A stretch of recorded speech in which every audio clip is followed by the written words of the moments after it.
नमस्कार, स्वागत है आपका ईटी नाउ स्वदेश पर। मैं हूं आपके साथ पूजा त्रिपाठी और मुंबई स्टूडियो से सृष्टि शर्मा मौजूद है। कुछ ही देर में हमारे साथ डिम्पी काल्रा भी जुड़ेंगे और आप देख रहे हैं खरा सौदा।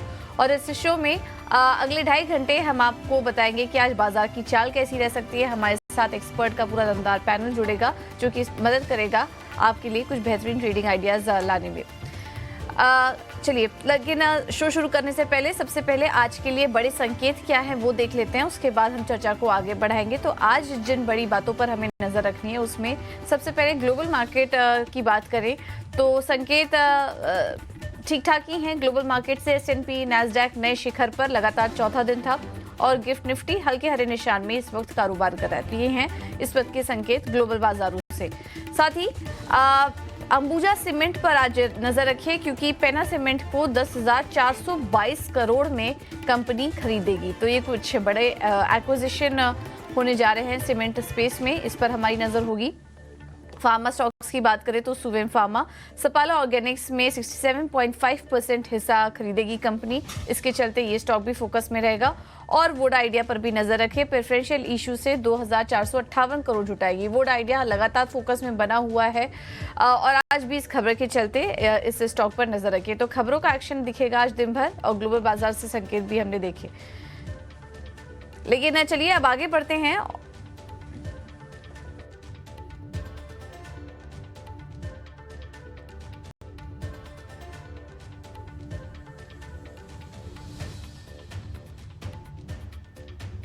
ठीक है, तो ये हैं बाजार के कुछ अहम ट्रिगर्स जहां पे रहेगी नज़र। पर आप देखिए, कल भी हम देख रहे थे कि ग्लोबल बाजारों में काफ़ी हलचल थी क्योंकि एक पल को डाउ जोन्स में 300 अंकों तक की भी गिरावट हमने देखने को मिली, पर वहां से एक रिकवरी भी हुई। पर नैस्डैक रुकने का नाम नहीं ले रहा है। कल भी हमने देखा कि कुछ IT काउंटर्स में भारतीय बाजारों में भी जोश था और खास तौर से ओरेकल फाइनेंस में, क्योंकि ये काउंटर भी जो पेरेंट कंपनी है उसकी गाइडेंस के बाद थमने का नाम नहीं ले रहा है। तो इन सभी पे चर्चा करेंगे। आज के सत्र में कई सारे स्टॉक्स भी एक्शन में होंगे। पर आइए सबसे पहले समझ लेते हैं कि ग्लोबल बाजारों से क्या कुछ संकेत मिल रहे हैं। ना ही सिर्फ इक्विटी मार्केट में एक्शन है बल्कि कमोडिटी मार्केट में भी भरपूर जोश देख रहे हैं हम। तो अशेषा हमारे साथ जुड़ चुकी है ये पूरी डिटेल्स लेकर। Ashesha, good morning. बताइए ग्लोबल बाजारों से क्या कुछ संकेत है। गुड मॉर्निंग सृष्टि। सबसे पहले एशियाई बाजारों के ट्रिगर्स पर नज़र डालते हैं। बैंक ऑफ जापान की बैठक है जहां ब्याज दरों में कोई बदलाव होने की संभावना तो नहीं है, लेकिन कुछ कमेंट्री निकल कर आएगी जिसके चलते एशियाई बाजारों पर इम्पैक्ट दिखाई दे सकता है। अमेरिकी बाजारों पर नज़र डालते हैं। काफ़ी मिला जुला कारोबार था यहाँ पर। डाउ जोन्स करीब 0.2% की गिरावट के साथ बंद होते हुए नजर आए, लेकिन S&P 500 में 0.2% की तेज़ी दिखी और नैस्डैक भी 0.3% की तेजी के साथ बंद होता हुआ नजर आया। S&P 500 की बात करें तो चौथे दिन लगातार रिकॉर्ड क्लोजिंग दिखी। डाउ जोन्स में थोड़ी सी गिरावट दिखी, लेकिन वो बाकी दो इंडिसेस की बात करें तो वहां पर कल के ट्रेडिंग सेशन और पिछले 4 ट्रेडिंग सेशन से तेजी नजर आ रही है। होलसेल महंगाई की बात करें तो उसका भी डेटा कल आया। होलसेल महंगाई के दरों में 0.2% की गिरावट दिखी। 0.1% की गिरावट का अनुमान था, सो थोड़ी सी ज़्यादा गिरावट दिखी महंगाई में। तो पॉजिटिव डेटा इन्फ्लेशन को लेकर भी आया। इसके अलावा यूरोपियन बाजारों पर भी नज़र डालते हैं। यहाँ पर थोड़ी सी कमज़ोरी दिखी। डैक्स करीब 2% की गिरावट के साथ बंद हुआ। कैक में 0.6% की गिरावट दिखी और कैक में भी 2% की गिरावट कल के ट्रेडिंग सेशन में दिखी। इसके अलावा अन्य संकेत की बात करते हैं। सबसे पहले गोल्ड पर नज़र डालते हैं। यहाँ पर करीब 1% की गिरावट। सोने में थोड़ी सी मुनाफा वसूली कल के ट्रेडिंग सेशन में दिखी और कच्चा तेल भी $82 के पार अब स्थिर हो चुका है। कल के ट्रेडिंग सेशन में भी करीब $81.8 के आसपास था, तो ज़्यादा कोई बदलाव कच्चे तेल में नहीं दिखा। लेकिन ऑल इन ऑल काफ़ी मिले जुले संकेत निकल कर आए हैं। US बाजार रिकॉर्ड ऊंचाई पर बंद हुए, यूरोपियन बाजार गिरावट के साथ बंद होते हुए नजर आए और भारतीय बाजारों के लिए गिफ्ट निफ्टी पॉजिटिव संकेत दे रहा है। ओके, बहुत बहुत शुक्रिया अशेषा ये पूरी डिटेल्स देने के लिए। तो कुछ मिले जुले संकेत से ही हम शुरुआत कर रहे हैं और हालांकि अभी गिफ्ट निफ्टी देखे तो हल्की मजबूती के साथ शुरुआत करने की तैयारी कर रहा है, पर देखते हैं कि किस तरीके से शुरुआत होती है। पर इस बीच अब चलिए अब आगे बढ़ेंगे और समझेंगे कि निफ्टी बैंक निफ्टी के लिए आपके लिए क्या होनी चाहिए रणनीति। डेटा के दम पे पूरी तस्वीर आपके सामने साफ करेंगे कि कौन से लेवल्स पे आपको ध्यान रखना है, और इसके लिए हम चलेंगे डिम्पी के पास। Dimpy, good morning. सबसे पहले तो आपसे FII की पोजीशनिंग के बारे में जानना चाहेंगे, क्योंकि डिम्पी जहां अब थोड़ा सा लग रहा था कि जी हाँ FII थोड़ा मन बना रहे हैं, थोड़ा जो बाजार रिकॉर्ड हाई पे है थोड़ा सा उनका भी कुछ योगदान हो सकता है, पर कल कैश सेगमेंट में फिर से जो है उन्होंने बिकवाली करी, और ना ही सिर्फ FIIs DIIs ने भी कैश सेगमेंट में बिकवाली करी। पर डिम्पी, ओवरऑल बताइए कि FNO को लेकर क्या कुछ पोजीशनिंग बन रही है? देखिए, अब वैसे अगर आप देखेंगे तो आपको ऊपर ऊपर से दिखेगा हाँ कि कैश के अंदर उन्होंने 3000 करोड़ रुपए की सेलिंग कर डाली, और जो पिछले 3-4 दिन में मोमेंटम बनाया था वो टूट गया। लेकिन अगर आप कल लेवल्स के हिसाब से देखें, कल कहीं आपको मार्केट देख के ऐसा लग रहा था कि FIs माल बेच रहे हैं? मार्केट ने तो कहीं ऐसा डैमेज नहीं दिखाया। अच्छा, कल का भी छोड़ दीजिए, उससे 2 दिन पहले जब FIs मार्केट के अंदर खरीदारी कर रहे थे, कहीं आपको देख के ऐसा लग रहा था कि मार्केट के अंदर FIs लौट रहे हैं और बाजार को बहुत नए लेवल पे लेके जाना चाह रहे हैं? नहीं, तब भी ऐसा नहीं लग रहा था। ऑल टाइम हाई तो हमने चुनावों के जस्ट कंप्लीट होने के बाद ही देख लिया था, और उसके बाद फिर छोटा सा एक ऑल टाइम हाई हमने और लगाया। यानी कि जो सेकंड वाला ऑल टाइम हाई है उसका कुछ ज़्यादा मतलब नहीं है, जो फर्स्ट वाला ऑल टाइम हाई था उसी का ही सिर्फ ज़्यादा मतलब था। सेकंड वाला तो फिर फॉर्मेलिटी थी, 30-40 पॉइंट ऊपर नीचे हो रहे थे, बस उसी का गेम था। कुल मिला के 2 बड़े रीज़न है, जैसे मैं कल भी आपके सामने कह रहा था कि FIs की लॉन्ग पोजीशंस बढ़ी है, ये 41% से बढ़कर 46% हो गई है। आप एथिकली मेरे से पूछेंगे तो कितने शॉर्ट सिस्टम में रह गए हैं, तो मैं बताऊंगा कि सिर्फ FIs के पास 34,000 कॉन्ट्रैक्ट हैं जो शॉर्ट होने से कवर होने से बाकी रह गए। अदरवाइज 46% लॉन्ग करने के बाद मेजॉरिटी हिस्सा ये तेज़ी का आ चुके हैं। देखने के 2 तरीके। पहला तरीका, FIs आ रहे हैं, बाजार टूट नहीं रहा, ये इसकी ताकत है। ये एक तरीका जो पॉजिटिव थिंकर है मार्केट के अंदर। लेकिन जो नेगेटिव थिंकर है मार्केट के अंदर उनके लिए भी है कि FIs आ रहे हैं लेकिन बाजार तो चल नहीं रहा। कल तो आप रेजिस्टेंस जोन में ही खुले थे, लेकिन उसके बावजूद भी आप उसको पार नहीं कर पाए। आपको पूरे 5 दिन हो गए हैं, सोमवार से हम उस डिप की वेट कर रहे हैं। आज शुक्रवार हो गया सृष्टि जी, अभी तक ना वो डिप आया ना मार्केट के पास गेन आया।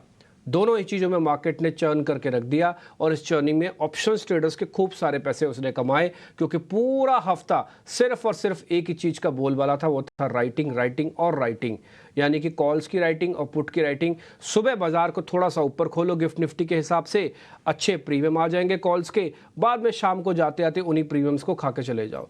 तो कुल मिला के बात सारी यही है कि FIs की होल्डिंग अब सिस्टम में है। आपको यह आरोप नहीं लगा सकता कि FIs की बिना होल्डिंग के हम यहाँ तक पहुँचे हैं। FIs की होल्डिंग है, और वो ठीक ठाक क्वांटिटी में भी आ चुकी है। 46% तो जब पिछली बार मार्केट ने ऑल टाइम हाई लगाया था तब भी नहीं था, 46% तो अब 46% है। दूसरी बात, रिटेल के पास भी ठीक ठाक एवरेज का माल आ चुका है, करीब करीब 52% अराउंड इनकी होल्डिंग्स है, और DIs के पास भी करीब 47% की करीब करीब उनके पास भी होल्डिंग्स पड़ी हुई है। कहने का मेरे मतलब है जिसको जितना मिलना चाहिए उसके पास उतना है। तो बाजार को यहाँ से अब कुछ करके दिखाना होगा लेवल के हिसाब से।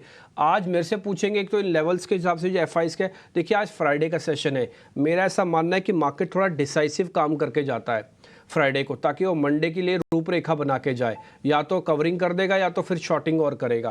तो 1-2 चीज़ें हैं। तो मेरे हिसाब से बाजार के अंदर आज थोड़ा सा प्रेशर रह सकता है। मैं वेट कर रहा हूँ उस डिप की, लेकिन वो डिप नहीं मिल रहा। देखते हैं वो डिप मिलता है कि नहीं। एक चीज़ मैं आपको और नोटिस करा देता हूँ, इंडेक्स ऑप्शंस का नंबर आप दिखा सकते हैं, 71,000 करोड़ रुपए की सेलिंग है उनकी। ये टिपिकली हेज वाली ऑप्शंस है।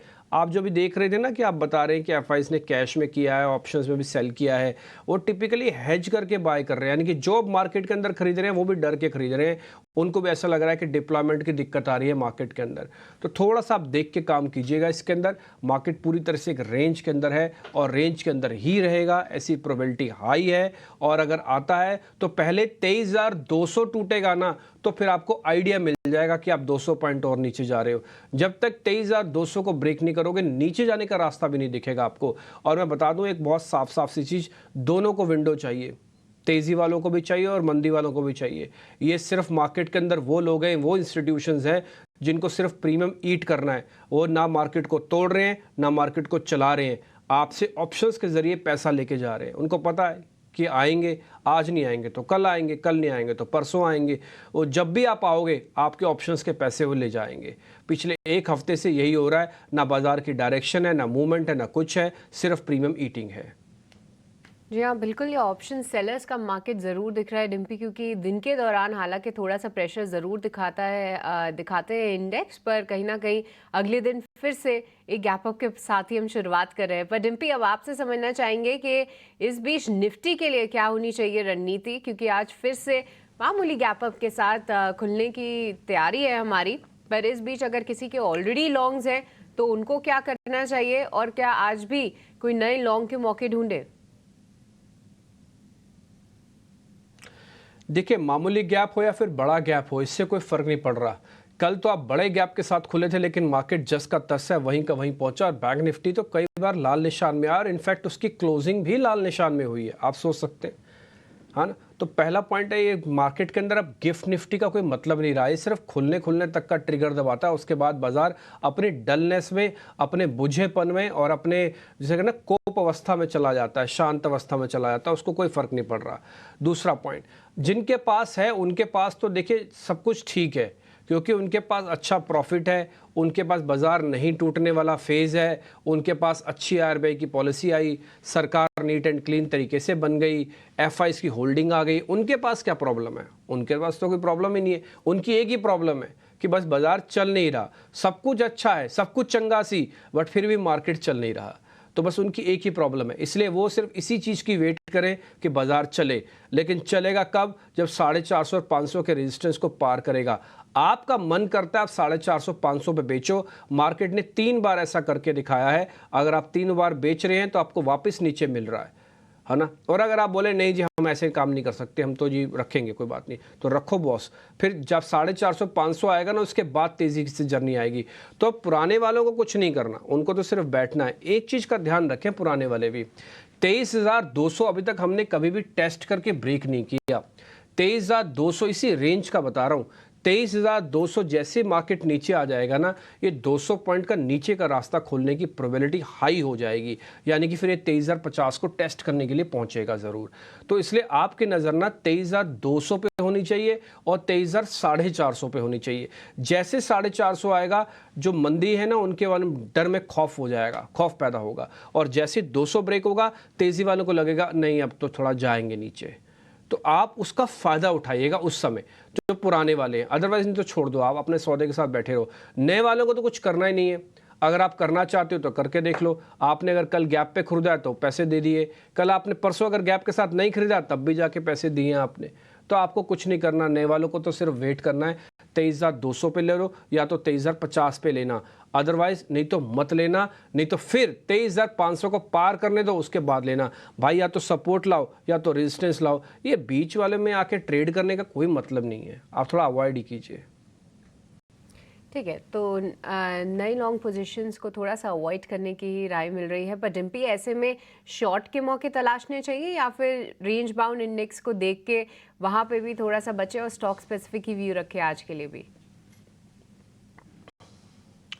देखिए, शॉर्ट्स करने का कोई मतलब नहीं है। अगर आप शॉर्ट करते हैं तो आप ऊपर जाके शॉर्ट करो, जैसे कल हुआ, लोगों ने किया, कल उसका फ़ायदा उठाया, कल उनको गैप मिल गया, अनएक्सपेक्टेड गैप मिल गया। आप सोचो, कल गिफ्ट निफ्टी ऊपर नहीं था, बाय द वे मैं आपको बता दूं, गिफ्ट निफ्टी कल नीचे था, उसके बावजूद भी कल गैप आपको मिल गया। जब गैप आपको मिल गया तो लोगों को एक अपॉर्चुनिटी मिल गई, ठीक है भैया गैप मिला है, इस 450 500 तो पार कर रहेगा नहीं, एक राउंड की शॉर्टिंग करो। शॉर्टिंग कर दी उन्होंने, उसका प्रेशर है ऑलरेडी, वैसे भी प्रेशर था, ऊपर से शॉर्टिंग हुई और प्रेशर हुआ। ठीक, अगर मान लो नहीं भी की शॉर्टिंग उन्होंने, जो कई लोगों ने नहीं भी किया होगा, रेंज में नहीं आता काम करना, नहीं भी किया होगा शॉर्ट, तब भी आप देख लो आपको तो मार्केट वहीं का वहीं मिल गया। तो शॉर्ट ना करें, बाइंग ऑन डिप के वेट करें। उनको अगर शॉर्ट ही करना है ना तो फिर अपनी थोड़ी सी रणनीति को चेंज करके बाइंग ऑन डिप्स लिखवा लें अपने पेपर्स पे कि भाई मेरे को बाइंग ऑन डिप करना। अभी आप देखना, अभी आप सारे मेहमान जुड़ेंगे, संतोष जी जुड़ेंगे, देवांश जुड़ेंगे, अंशुल जी जुड़ेंगे, सबका एक ही मानना होगा कि बाइंग ऑन डिप करो, लेकिन वो बाय नहीं मिल रहा, वो डिप ही नहीं मिल रहा। बस यही प्रॉब्लम है और कुछ नहीं है। मैं आपको 4 दिन से बता रहा हूँ, ये अमूमन आपको काफ़ी कम एनालिस्ट समझ रहे होंगे, लेकिन मैं जो अपने एक्सपीरियंस के बेसिस बता रहा हूँ, जो डिप्लॉयमेंट ऑफ मनी की प्रॉब्लम है ना, कि पैसा लगाए कहाँ पे, ये थोड़ी सी प्रॉब्लम हो रही है इंडाइसिस के अंदर। स्टॉक्स के अंदर क्या प्रॉब्लम है? स्टॉक्स के अंदर थीमेटिक कितना बढ़िया चल रहा है, शुगर चल रहा है, केमिकल्स चल रहा है, फर्टिलाइजर चल रहा है, तो शॉर्ट तो नहीं करें निफ्टी को। और बैंक निफ्टी में क्या करें? पे 2 दिन से हम देख रहे हैं कि थोड़ा निचले स्तर पर जाके क्लोजिंग दे रहा है। वहां पर लॉन्ग वाले क्या करें और शॉर्ट वालों के लिए भी स्ट्रैटेजी बताइए। देखिए 2 दिन का आप ये भी देखेंगे कि बैंक निफ्टी के अंदर जो पॉइंट्स का चेंजेस है वो कितना है, 50 पॉइंट। कल बैंक निफ्टी कितना गिरा? 48 पॉइंट। भाई साहब, इससे 1000 का तो इंडेक्स है, 48,000 से ऊपर का तो इंडेक्स है, और पॉइंट में गिरते हो 48। और अगर आप परसों का भी डाटा चेक करोगे तो पॉइंट्स में गिरे थे 70 पॉइंट। तो 2 दिन से इनडिसाइसिव रेंज के अंदर आप जा रहे हो। आपके पास क्लियरिटी नहीं है। ऐसा नहीं कि आपने 50,000 और 50,200 नहीं दिखाया। जिस दिन गैप के साथ मार्केट ओपन हुआ था उस दिन निफ्टी, बैंक निफ्टी 500 पॉइंट ऊपर गया था और वो 50,000 50,200 को टेस्ट करके आया। वहाँ पे काफ़ी सारे लोगों ने हाथ बदला भी हो सकता है किया हो सकता है शॉर्ट भी किया हो, लेकिन बड़ा मूव मार्केट के अंदर 51,000 का शगुन बनाने के लिए बाजार को इस रेंज को पार करना होगा। दूसरा पॉइंट, क्या बाजार को डिप की रिक्वायरमेंट है? यस, 100% रिक्वायरमेंट है। जो लोग ऊपर शॉर्ट कर रहे हैं उनको भी तो अधिकार है ना मार्केट से पैसे लेके जाने का, तो वो भी लेंगे। और जिनको पैसा लगाना है उनका तो अधिकार है कि भैया देखिए, मैं अगर 50,000 50,200 पे पैसा लगाऊंगा ना, तो लोग हो सकता है 4 लोग मेरे को आके बेवकूफ़ भी कहें कि क्या यार तुम बढ़ते हुए मार्केट के अंदर पैसा लगाते हो, थोड़ा डिप मिलता तो आराम से लगाते।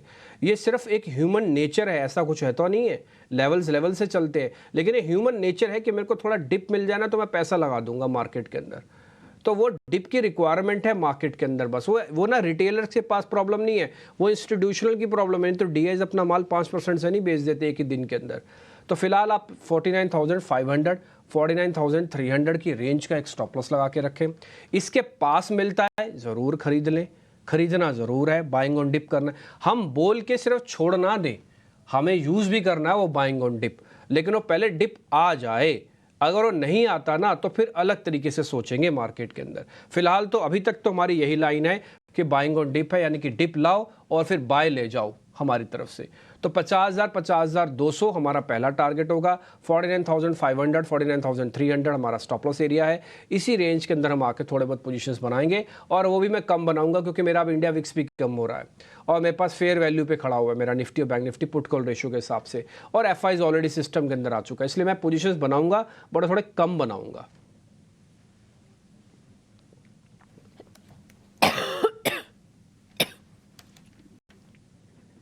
ठीक है, अगर आप अगला सवाल पूछना चाहते हैं पूजा जी, तो मैं पहले ही मना कर देता हूँ, बैंक निफ्टी के शॉर्ट करने का सवाल ना पूछें क्योंकि शॉर्ट करना ही नहीं है। इसका एक ही जवाब है, एक ही लाइन में। अब मेहमान हमारे वेट कर रहे हैं, उनका मैं ज़रा स्वागत कर देता हूँ। देवांग शाह हमारे साथ जुड़ रहे हैं कार्यक्रम में, अंशुल जैन है हमारे साथ कार्यक्रम में भी जुड़ेंगे, आपको तस्वीरों में देखेंगे, और संतोष मीना जी हमारे साथ जुड़ रहे हैं। आप सभी का बहुत बहुत स्वागत है, थैंक यू वेरी मच। 24 तारीख से वैसे सदन का सत्र भी शुरू हो रहा है और 3 तारीख तक चलेगा।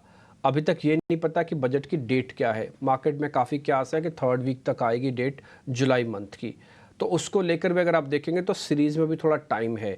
ऑन इंस्टीट्यूशनल ऑलरेडी 47-46% आ चुका है।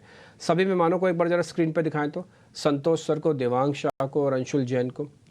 अंशुल जैन, पहले मैं आपके पास आ रहा हूँ, आप भी उसको काफ़ी अच्छे से चीज़ों को देखते हैं ना, ये जो एफआईज का नंबर है, और अब आप भी देख रहे होंगे सिर्फ 34,000 ही कॉन्ट्रैक्ट बाकी रह गए कवर होने में। तो शॉर्ट्स अच्छे खासे कवर कर लिए हैं, लॉन्ग करें नहीं करें वो उनकी फैसला है, लेकिन उन्होंने शॉर्ट कवर करके मैसेज लाउड एंड क्लियर दे दिया कि भाई हमारे को अगर आप आरोप लगा रहे थे कि बाजार चल रहा है और हमने शॉर्टिंग कर रखी है तो हमने भी कवर कर लिया, हम भी सिस्टम का पार्ट हो गए। अब आप मेरे को बताइए निफ्टी बैंक निफ्टी पे आपका टेक क्या है?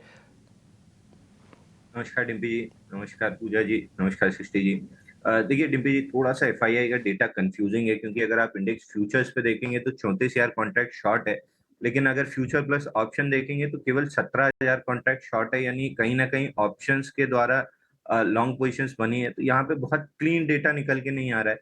तो फिर मैंने एक स्टेप आगे जाके ब्रॉडर मार्केट का डेटा देखा। 92% स्टॉक्स ऐसे हैं जो 20 डे मूविंग एवरेज के ऊपर हैं, 91% स्टॉक्स ऐसे हैं जो 50 डीएमए के ऊपर हैं, और यहाँ पे एक ओवरबॉटनेस है, तो इसलिए मार्केट पिछले 4-5 दिन से कंसोलिडेट कर रहा है, क्योंकि वी शेप रिकवरी भी थी, उसके बाद भी कंसोलिडेशन की जरूरत थी और ऊपर ले जाने के लिए बहुत ज्यादा स्टॉक्स बचे नहीं थे, धीरे धीरे कूल ऑफ होना था उनमें। तो वही पूरा फेज चल रहा है और अब चूंकि लॉन्ग वीकेंड है और नेक्स्ट वीक ट्रंकेटेड है, मंडे छुट्टी है, तो आज भी बहुत ज्यादा कोई पोजीशन बनती हुई नहीं दिखेंगी। आज भी हम साइडवेज ही मूव एक्सपेक्ट कर रहे हैं। 23,200 23,300 ये सपोर्ट जोन है, इस जोन में कहीं भी डिप मिलती है तो लॉन्ग ले सकते हैं, बट अगेन सजेस्टेड यही रहेगा कि ट्यूसडे आके अगर इंडेक्स में देखेंगे तो ज्यादा बेहतर है, क्योंकि 3 दिन में टाइम वैल्यू इरोड होती हुई दिखेगी। और कल एबी कैपिटल का जब ऑप्शंस दिया था तब भी मैं इसीलिए कह रहा था ट्रंकेटेड वीक है, टाइम वैल्यू घट सकती है, तो ऑप्शन प्लेयर के लिए एटलीस्ट आज का दिन नहीं होने वाला है। और अगर आपको एक्शन ही देखना है और इंडेक्स में ही देखना है तो फिर निफ्टी, बैंक निफ्टी और फिर निफ्टी, इन तीन में एक्शन नहीं है।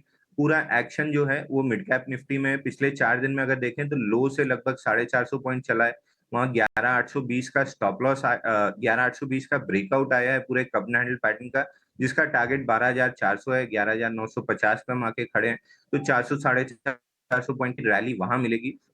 अगले 4-5 दिन अगर आप देखेंगे इंडेक्स में तो ये 3 इंडेक्स दबे रहेंगे और मिड कैप निफ्टी में आपको बेहतरीन अपसाइड देखने के लिए मिलेगी। तो इंडेक्स वाइज अगर आपको पोजीशन देखनी है तो फिर मिड कैप निफ्टी में देखना चाहिए, वहां 12,400 तक का मूव आ रहा है। निफ्टी, बैंक निफ्टी में एकदम क्लीन पैटर्न नहीं है और फिर निफ्टी काफी समय से लैगार्ड है, तो उसमें वैसे भी कोई बहुत अच्छा ट्रेड नहीं बनता है। तो अगर इंडेक्स में देखना है मिड कैप निफ्टी में देखना चाहिए। ठीक है, तो ब्रॉडर मार्केट्स में एक्शन भरपूर है, तो स्टॉक स्पेसिफिक ही नजरिया बनाइए। तो चलिए, एक बात तो साफ हो गई कि आज भी एक ऐसा दिन रह सकता है जहां हम थोड़ी सी कंसोलिडेशन देखें। कई सारे एक्सपर्ट्स ये भी मान रहे हैं कि जो कंसोलिडेशन निफ्टी 50 और बैंक निफ्टी दिखा रहा है वो हेल्दी है, तो उसके बारे में हम आगे चर्चा करेंगे आने वाले दिनों में। पर क्योंकि अब लॉन्ग वीकेंड आ रहा है तो ऑप्शन सेलर मार्केट ये ज़रूर है, ऑप्शन बाइंग से आप बचें। इस लॉन्ग वीकेंड में आपके जो प्रीमियम्स हैं वो डिके हो सकते हैं, पर ब्रॉडर मार्केट्स पे नज़र ज़रूर रखिए। पर चलिए, अब आगे बढ़ेंगे और हमारे एक्सपर्ट से समझेंगे कि स्टॉक स्पेसिफिक व्यू कहाँ पे बन रहा है उनका और कहाँ पे हैं आपके लिए मौके। तो हमारे सभी एक्सपर्ट्स हमारे साथ मौजूद हैं। संतोष, वेरी गुड मॉर्निंग। आपसे ही शुरुआत करना चाहेंगे, बताइए कहाँ पे हैं आपके स्टॉक कॉल्स आज के लिए, और कॉन्ग्रेचुलेशंस भी लीजिए क्योंकि परसों जब आप हमारे साथ जुड़े थे तो OFSS जो है आपने रिकमेंड किया था। हालांकि उस दिन बहुत अच्छा एंट्री पॉइंट तो नहीं मिला था क्योंकि स्टॉक में ऑलरेडी उछाल था, पर कल देखिए क्या फॉलो अप मूव आया है। IT की चाल तो अच्छी थी ही, पर OFSS 10.5% की यहाँ पे तेजी थी। तो उम्मीद है जिन लोगों ने भरोसा दिखाया होगा, कन्विक्शन होगा, उनका प्रॉफिट जरूर हुआ होगा। ये बात थी OFSS की। आज के लिए बताइए संतोष, कौन सी कॉल्स हैं? या good morning sister, first of all thank you and good morning everyone. So आज का जो मैं पहला कॉल दे रहा हूँ वो है केमिकल स्पेस से। हम देख रहे थे कल बड़े दिनों बाद एक केमिकल स्पेस में एक मोमेंटम देखने को मिला। मुझे लगता है एक देखने को इंस्टीट्यूशंस का इंटरेस्ट आ रहा है, तो नवीन फ्लोरिन पर नजर रखिए। कल ये अपने 200 दिन के मूविंग एवरेज के ऊपर निकलने में कामयाब हुआ है। बीच में इसने कोशिश की थी चलने की लेकिन फेल हुआ था, लेकिन फाइनली अब ये मोमेंटम बनाते दिख रहा है। लगता है ये तेजी एक्सटेंड होगी और इमीडिएट बेसिस 3700 का टारगेट रहेगा, 3500 का स्टॉप लॉस मेंटेन करना चाहिए। आज सीमेंट स्पेस पे भी फोकस करना चाहिए बिकॉज जो अम्बुजा की डील हुई है तो एक ओवरऑल सेक्टर बजिंग हो सकता है। तो जहाँ जो सबसे स्ट्रॉन्गेस्ट चार्ट नजर आ रहा था वो मुझे जेके सीमेंट का नजर आ रहा है। यहाँ पर एक चैनल फॉर्मेशन का ब्रेकआउट आया है, स्टॉक अपने सभी मूविंग एवरेजेस के ऊपर अच्छे से टिका हुआ है। लग रहा है कि तेजी एक्सटेंड होते नजर आएगी। 4450 का टारगेट रहेगा, 4150 का स्टॉप लॉस रहेगा।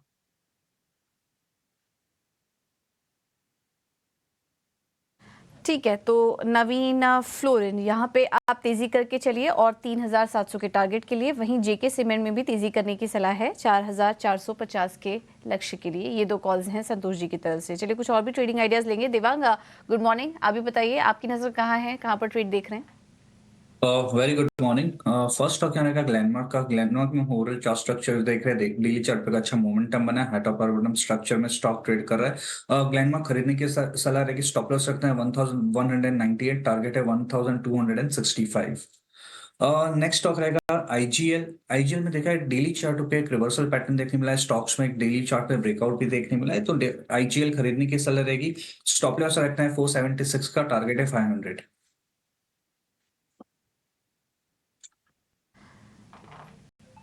राइट, तो आईजीएल और ग्लैनमार्क खरीदने की सलाह है देवांग की तरफ से। अंशुल, आप भी बताइए, आप कहाँ पर ट्रेड के मौके देख रहे हैं? देखिए, ब्रॉडर स्पेस में तेजी लग रही है तो ब्रॉडर स्पेस से ही दोनों रहेंगे।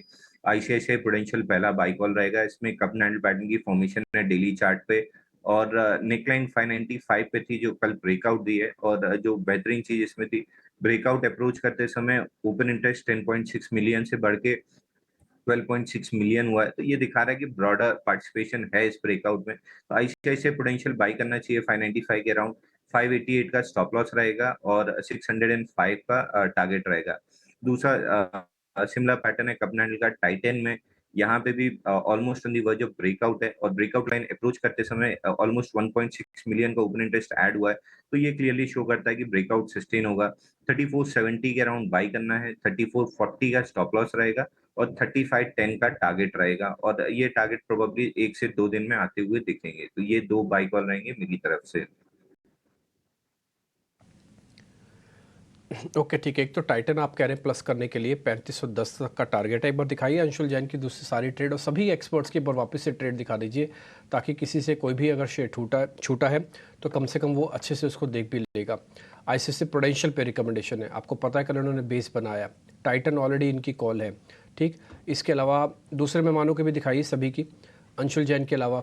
सर सभी की दिखाइए, सभी का मतलब सभी की, अंशुल जैन के अलावा भी है, देवांग शाह है, संतोष सर है, उन सबके भी ट्रेड दिखाइए। संतोष मीना, नवीन फ्लोरिन कह रहे हैं, आपको ध्यान है नवीन फ्लोरिन कल एक और मेहमान ने भी हमको दिया था और कल काफ़ी अच्छा चल सकता है। जेके सीमेंट भी सर की लिस्ट में है और सीमेंट कंपनीज के अंदर जो कंटिन्यूटी चल रही है वो आज फिर से काम आ सकती है। तो जेके सीमेंट हो गया। अब ये नवीन संतोष सर के दोनों ट्रेड हमने देख लिए, दिवांग सर के ट्रेड भी आप दिखा दीजिए स्क्रीन पर, ताकि किसी से कुछ मिस हुआ हो तो अच्छे से नोट कर ले। कई बार क्या होता है ना, 2-4 मिनट आगे पीछे आदमी बैठता है तो स्टॉक मिस हो जाता है। ग्लेनमार्क फार्मा, आप इसको प्लस कर रखें, 1265 तक का टारगेट है, ये आपकी खरीदारी की लिस्ट में होना चाहिए। फार्मास्यूटिकल्स भी रखो, ये डिफेंसिव कम एग्रेसिव वाले शेयर्स है, बट थोड़ा सिलेक्टिव रखना, जैसे दिवांग जी ने आपको ग्लेनमार्क के बारे में जानकारी दी है। ठीक है, इसके अलावा एक गैस स्टॉक है आईजीएल, वो भी उनकी लिस्ट के अंदर है, आप उसका भी फ़ायदा उठा सकते हैं। 3 मेहमान, 6 कॉल्स, 6 की 6 बाय कॉल्स, अलग अलग सेक्टर की कॉल्स, अलग अलग थीम पे बनी हुई कॉल्स आपके सामने आ चुकी हैं। आप इसका ज़रूर फ़ायदा उठाइएगा। अब मैं अपने सहयोगी शरद को अपने साथ जोड़ रहा हूँ, जो आपको खबरों वाले शेयर्स बताने जा रहे हैं।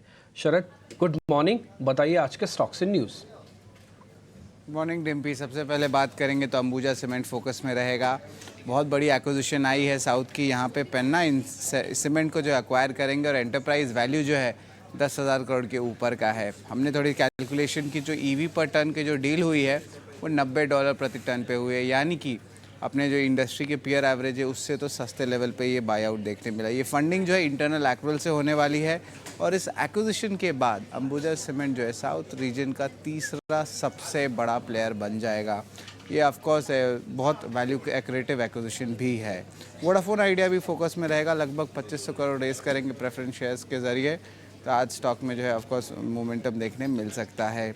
मई की नॉन लाइफ इंश्योरेंस डेटा, इस पे भी फोकस करते हैं, तो यहाँ पे स्टार हेल्थ का जो प्रीमियम है 16% ईयर ऑन ईयर बेसिस पे बढ़ा है। वही अगर बात करें न्यू इंडिया एश्योरेंस की तो यहाँ पे थोड़ी सी नेगेटिव फ्लो आई है, बट ओवरऑल स्टार हेल्थ पे ज़रूर आप ज़्यादा ध्यान रखिएगा।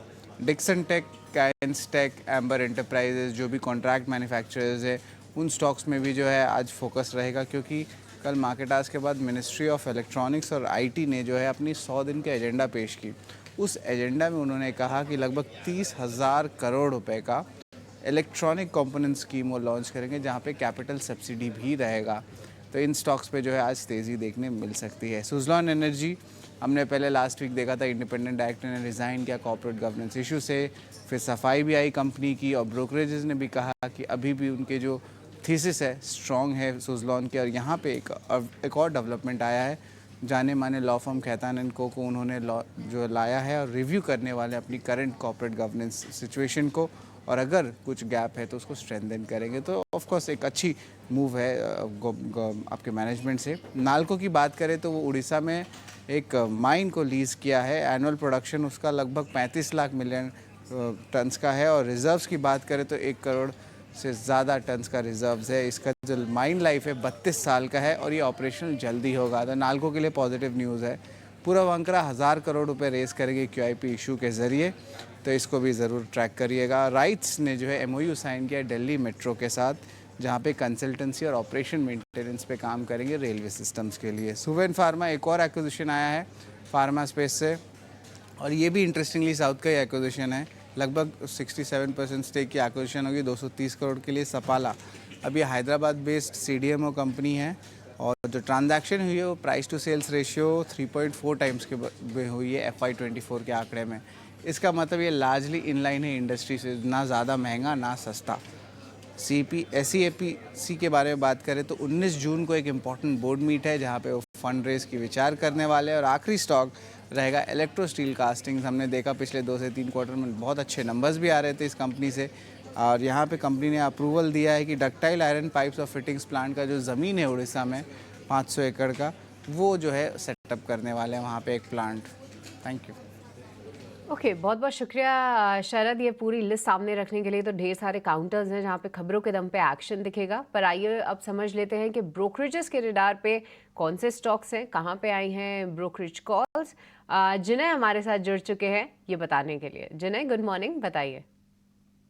जी, तो बात करते हैं वेदांता की। इन्वेस्टेक ने जो है अपना अपग्रेड किया है वेदांता को। उनका जो टारगेट प्राइस है वो है 473 रुपीज़, और हिंदुस्तान जिंक पे उन्होंने अपनी सेल रेटिंग बरकरार रखी है और उसका जो टारगेट प्राइस है वो रखा है उन्होंने 345 रुपीज़। अभी इन्वेस्टेक को जो पसंद है वो है कंपनी का मीडियम टर्म एबिटा टारगेट जो है 6.5 to 7 बिलियन डॉलर्स, जो भी उनको काफ़ी बड़ा लगता है एज अ टारगेट। और उनको जो काफ़ी एक अच्छी बात लगती है कंपनी की वो है फोकस उनका जो कॉस्ट और प्रोसेसेस पर है। दूसरा स्टॉक जो फोकस में रहेगा वो है प्रेस्टीज, क्योंकि CLSA ने अपनी बाइंग रेटिंग बरकरार रखी है और उन्होंने जो अपना टारगेट प्राइस है वो रिटेन किया है जो है 2320 रुपीज़ पे। उनका मानना है कि जो ऑपरेटिंग कैश फ्लो कंपनी का जो होगा वो काफ़ी सपोर्ट करेगा आगे का जो कैपेक्स होगा और जो प्रोजेक्ट पाइपलाइन है उसके लिए। ऑल्सो कंपनी का री रेटिंग वो एक एक्सपेक्टेशन लगा रहे हैं बिकॉज ऑफ डेट कंसर्न्स जो चल रहे थे वो अभी खत्म हो चुके हैं। और अगर हम वैल्यूएशंस देखें प्रेस्टीज की तो उनका मानना है कि वो डिस्काउंट पे चल रहे हैं अगर उनके PS से कंपेयर की जाए तो। ऑल्सो HCL टेक पर फोकस रखा क्योंकि जेफरीज ने अपनी एक होल्ड रेटिंग बरकरार रखी है और उनका जो टारगेट प्राइस है वो है 1390 रुपये का। उनका मानना है कि मैनेजमेंट का मानना है कि IT स्पेंड्स पर है जो अभी कुछ ऐसा चेंज नहीं आएगा। और अगर देखा जाए तो आगे जाके ग्रोथ है जो है उनको ट्रैक्शन दिख रहा है जेन AI लेड एंगेजमेंट्स के तरफ से। थोड़ा बहुत दबाव देखने मिलेगा GCCs की वजह से, लेकिन फिर भी कंपनी का मानना है कि उनका जो एक्सपोजर है वो US बैंक्स की तरफ काफ़ी कम है, तो उनका जो ओवरऑल पोजीशन है overall compare to other players वो काफ़ी कम रहेगा। ऑल्सो हिंदुस्तान एरोनॉटिक्स फोकस में रहेगा क्योंकि जेफरीज ने अपनी बाइंग रेटिंग निकाली, उनका जो टारगेट प्राइस है वो है 5725 रुपये।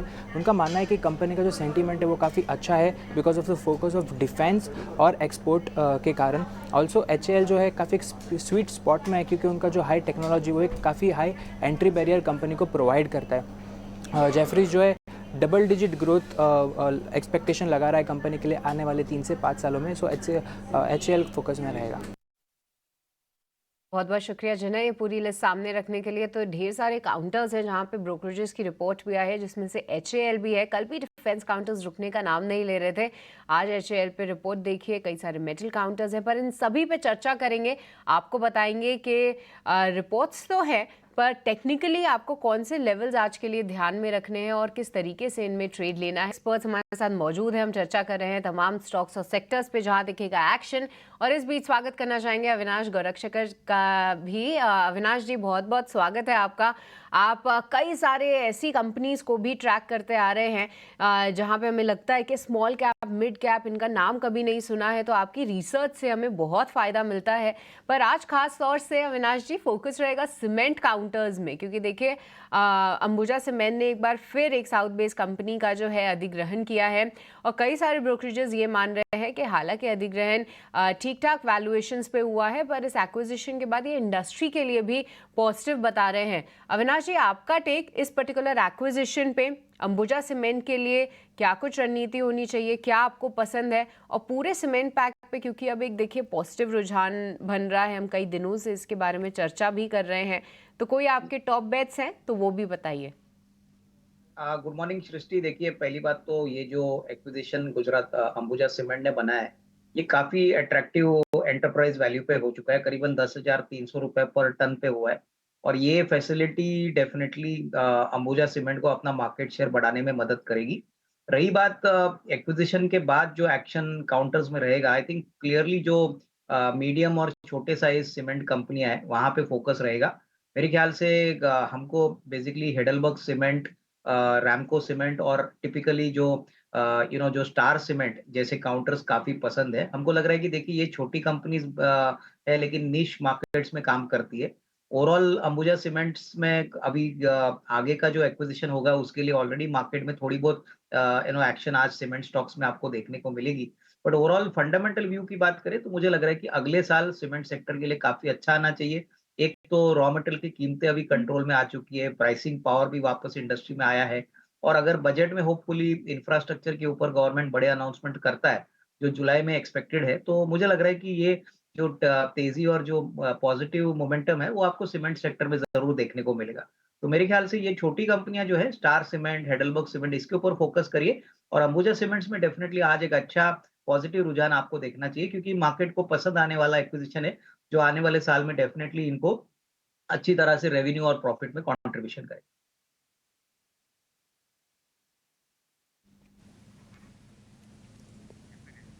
ठीक है।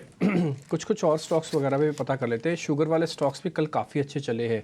एक काम करते हैं, 2-4 शेयर्स पर जरा टेक्निकल व्यू ले लेते हैं कि आज भी कंटिन्यूटी आएगी। बलरामपुर चीनी का चार्ट दिखाइए, बजाज हिंदुस्तान दिखाइए, दोनों दिखाइएगा। और एक बार ज़रा पता करते हैं क्या करना चाहिए इस पर। अंशुल जैन एक बार ज़रा चेक करना बलरामपुर चीनी और बजाज हिंदुस्तान। डिम्पी जी, बलरामपुर चीनी में बहुत बेहतरीन ब्रेकआउट है। मंथली चार्ट पे इनसाइड बार था, इनसाइड बार के बाद फेल्ड लो बना है और वहां से ब्रेकआउट आया, तो यहाँ से 475 इनिशियल टारगेट रहेगा और ये कंप्लीट होता है तो मंथली पे डबल बॉटम का ब्रेकआउट हो जाएगा 475 के ऊपर और ये अलग बुल रन में चला जाएगा। तो फिलहाल 475 तक के लिए इसको लॉन्ग करना चाहिए।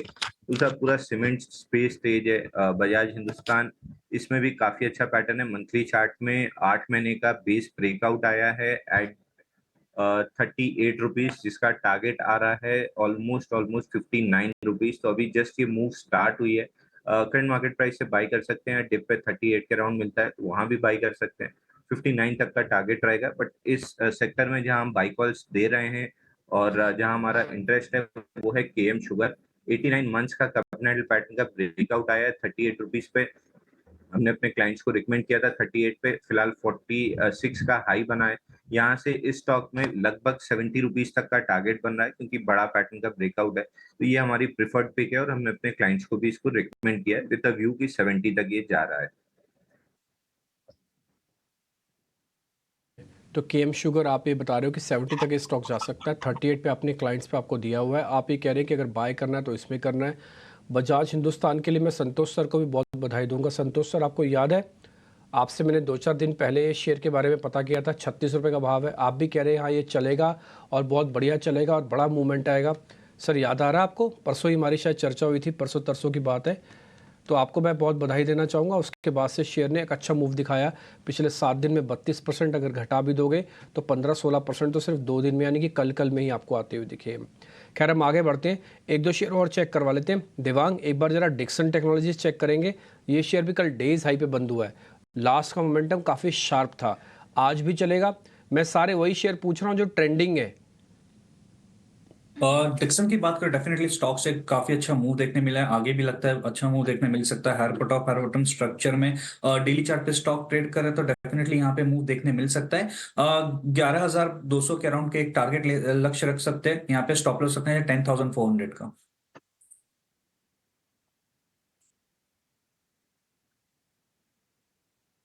जी, तो ये है राय डिक्सन टेक पर।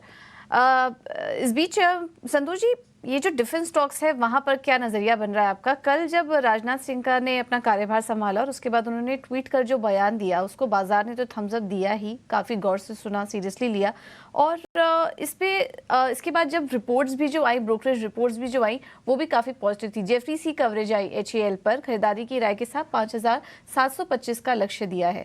ये जो डिफेंस स्टॉक्स हैं, कल जो मोमेंटम आया है, कैसा लग रहा है आपको? और यहाँ से भी क्या कहीं मौके देख रहे हैं आप तेजी करने के लिए किसी डिफेंस स्टॉक में? यस पूजा, कल डिफेंस सेक्टर में सेकंड हाफ में एक अच्छा मोमेंटम आया। मुझे लगता है मॉर्निंग में एटलीस्ट वो मोमेंटम जारी रहेगा, तो मेरा प्रेफर्ड बेट रहेगा BEL। ये काउंटर की बात, ये भी अपने 20 मूविंग एवरेज के ऊपर ब्यूटीफुली प्लेस्ड है। यहाँ पर मुझे लगता है 315-320 की रेंज में एक बार मोमेंटम देखने को मिल सकता है। नीचे आप 294 का स्टॉप लॉस मेंटेन करके चल सकते हो। हालांकि 320 के आसपास इसमें एक प्रॉफिट बुकिंग का भी रिस्क हो सकता है।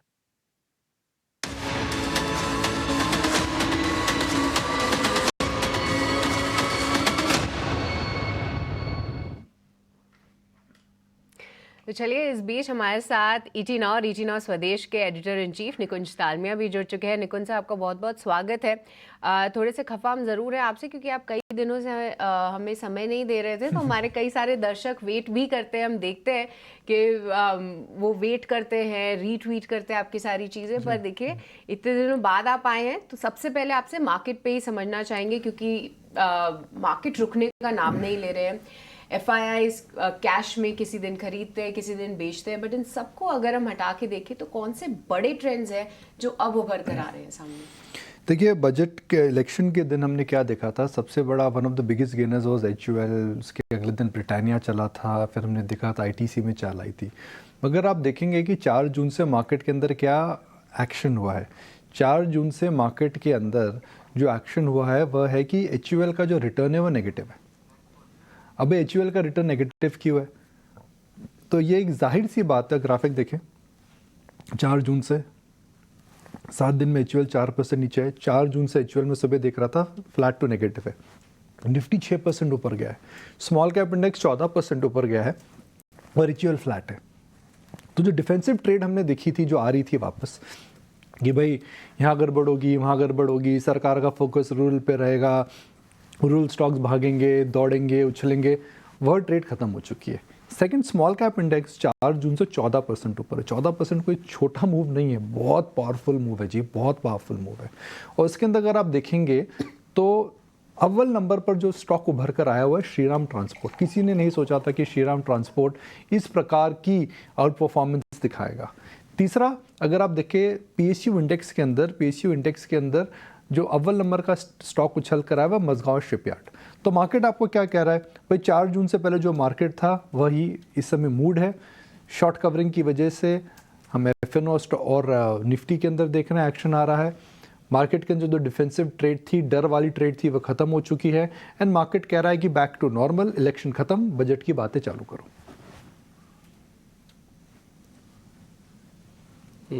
ठीक है, इंटरेस्टिंग। बस सर जरा बैंक्स पे भी अपना व्यू पॉइंट दीजिएगा। ऑल्दो बैंक निफ्टी तो खैर 12 ही शेयरों का इंडाइसिस है, बट बैंक्स का दायरा बहुत बड़ा है। CLSA की एक रिपोर्ट आई है सर बैंकिंग स्टॉक्स को लेकर, उस पर आपका टेक क्या है सर? देखिए, ऑब्वियस बात ही कह रहा है, DP उसके अंदर नया नहीं है, मगर CLSA एक बड़ा हाउस है तो उसकी ज़रूर बात करनी चाहिए। वो ये कह रहे हैं कि भाई ये सस्ते हैं, अच्छे हैं और आउट परफॉर्मेंस के लिए रेडी हो रहे हैं। अगर आप देखें पिछले 1 महीने में, और एक बहुत ही इंटरेस्टिंग डेटा पॉइंट मैं देख रहा था, SBI और HDFC बैंक को कंपेयर करें लास्ट 1 महीने से, बड़ा इंटरेस्टिंग डेटा आपको देखने को मिलेगा। अभी मैं सुबह देख रहा था जब मैं ईटी नाउ में था, तो 1 महीने के अंदर SBI वर्सेस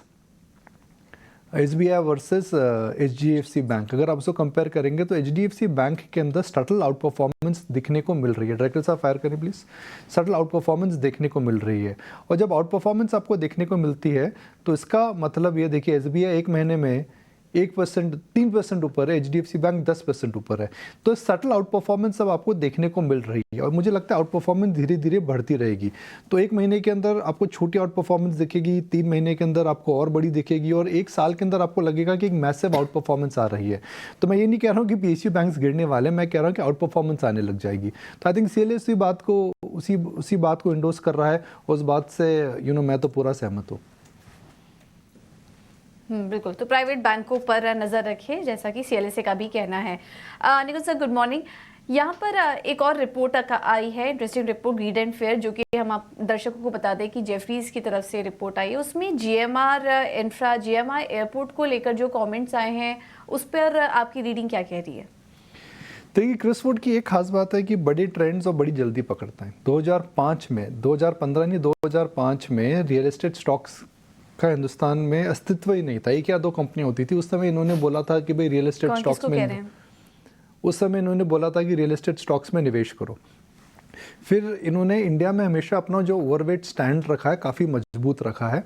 और मैं अपने दर्शकों को याद दिलाना चाहूँगा कि इसी ऑफिस में जब क्रिस वुड साहब आई थिंक 2023 में आए थे, 2023 में जब वो आए थे तो उन्होंने कहा था कि जोमेटो इस समय 2022 में आए थे, 2022 में जब आए थे तो उनका मानना था कि जोमेटो अब एक स्ट्रॉन्ग बाय है, जब जोमेटो 55-60 रुपये के आसपास का था।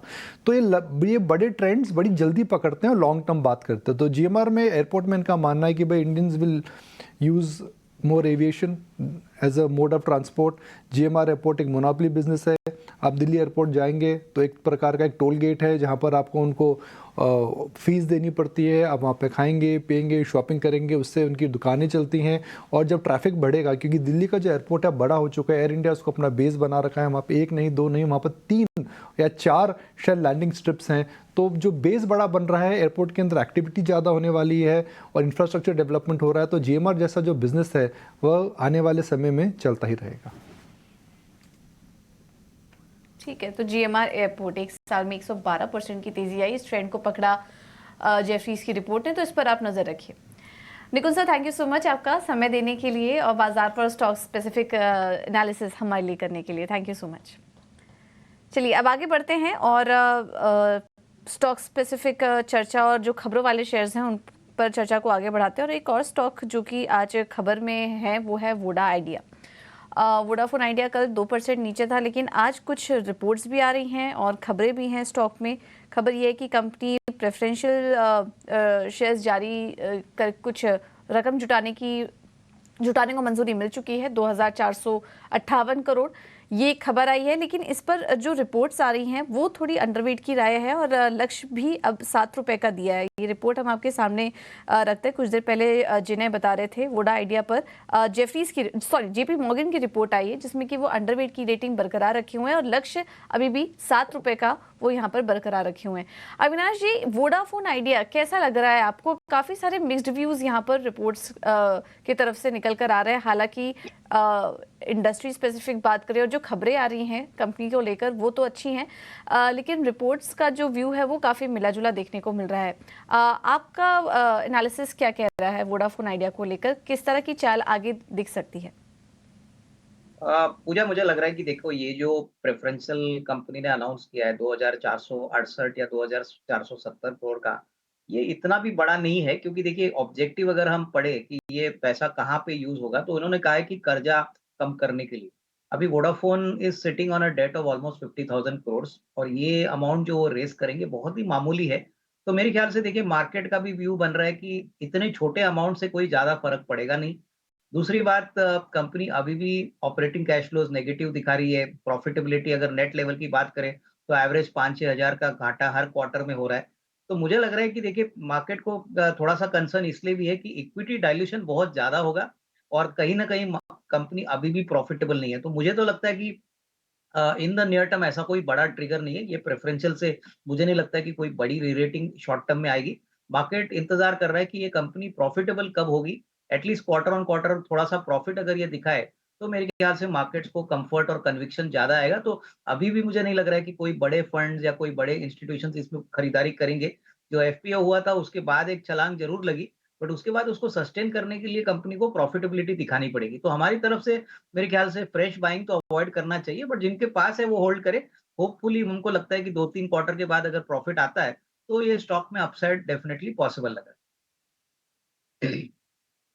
तो फ्रेश बाइंग करने की जल्दबाजी ना करें, क्योंकि अक्सर हम देखते हैं कि कोई भी गिरावट आती है, रिटेल फेवरेट स्टॉक है ये, वो एंट्री लेने की यहाँ पर कोशिश करते हैं, लेकिन थोड़ा वेट कीजिए, नतीजे आने दीजिए। अविनाश जी ने जो पॉइंट हाईलाइट किया कि कंपनी के 1-2 क्वार्टर के रिजल्ट आने दीजिए, उसके बाद यहाँ पर कोई रणनीति बताइए। तो फ्रेश खरीदारी या फ्रेश एंट्री की तो सलाह नहीं है, लेकिन जिनके पास है वो बने रह सकते हैं स्टॉक में, उनके लिए कोई दिक्कत नहीं है।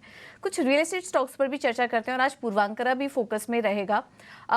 कल सारे के सारे रियल एस्टेट कंपनियां चल रही थी, कुछ तो रिकॉर्ड लेवल्स पर कारोबार कर रही थी, लेकिन पूर्वांकरा ये स्टॉक नहीं चला। लेकिन आज खबर है बोर्ड ने QIP के जरिए 1000 करोड़ रुपए जुटाने को मंजूरी दे दी है। कल बिल्कुल सपाट यहाँ पर कारोबार होता हुआ नजर आ रहा था। पूर्वांकरा में देवांग जी क्या सलाह होगी आपकी? कोई ट्रेड लेना चाहिए यहाँ पर?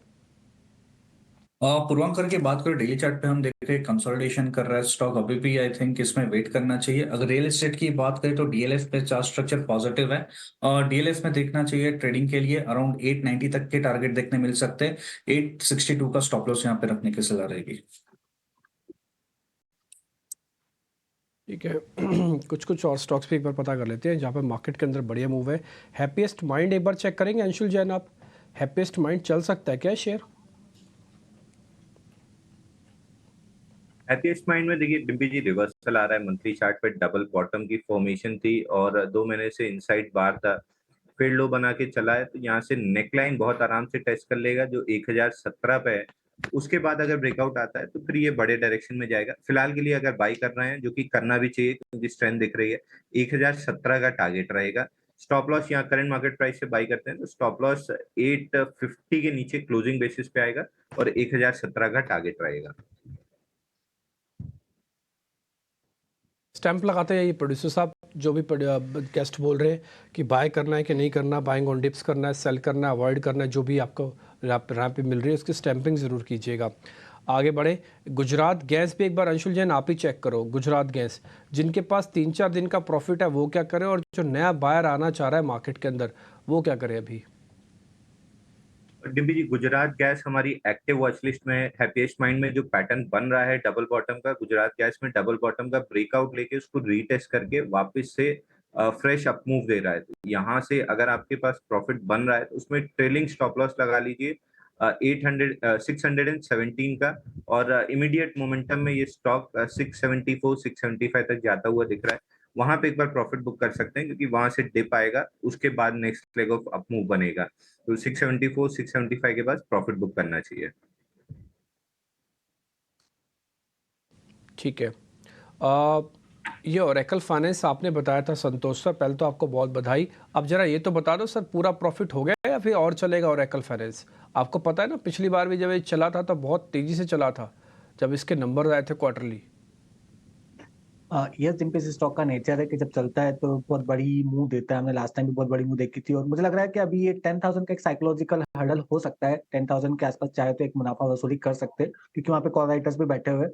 हालांकि कोई भी डिप मिलता है आपको वापस से 9,000 से 9,200 की रेंज में, तो वापस से री एंट्री की अपॉर्चुनिटी रहेगी।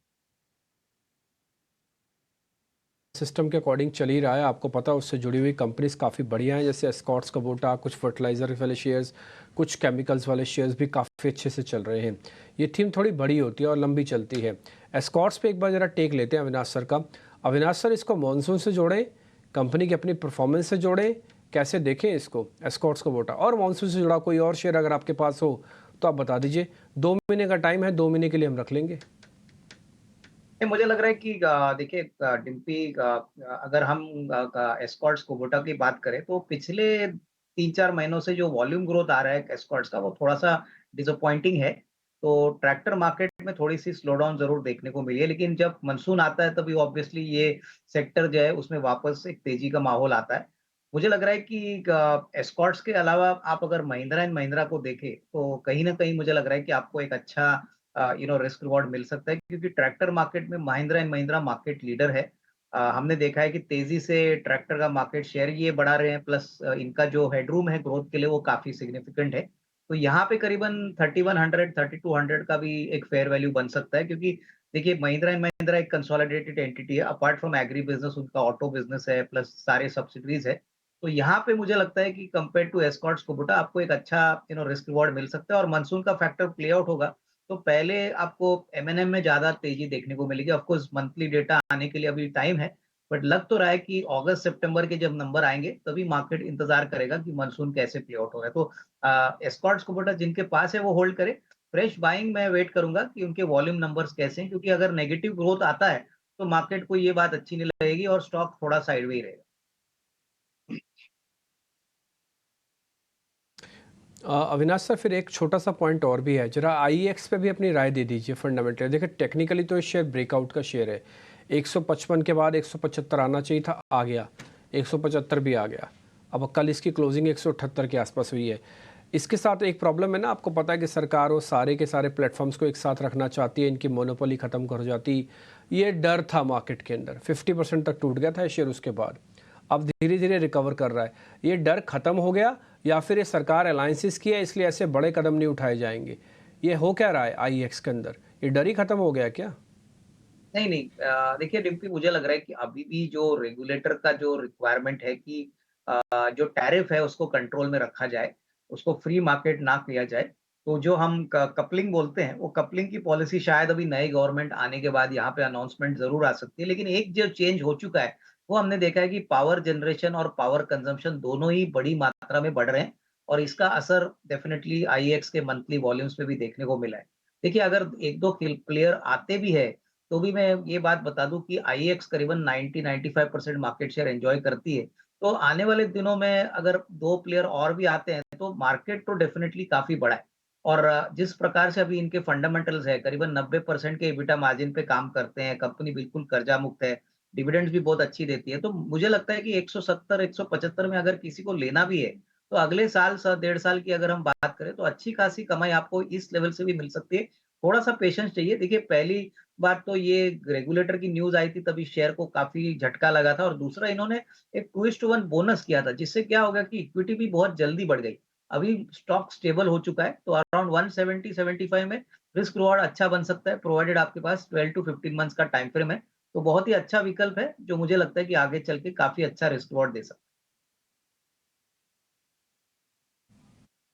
आप रखिए नज़र पर, क्योंकि पावर क्षेत्र की बात हो ही रही है तो देखिए हम मार्केट में पिछले 1 से 2 दिनों से देख रहे हैं कि जब ये पूरे कैबिनेट का गठन हुआ उसके बाद कई सारे जितने भी मिनिस्टर्स हैं वो अपने 100 डे एजेंडा को लेकर जो है थोड़े से वोकल हुए।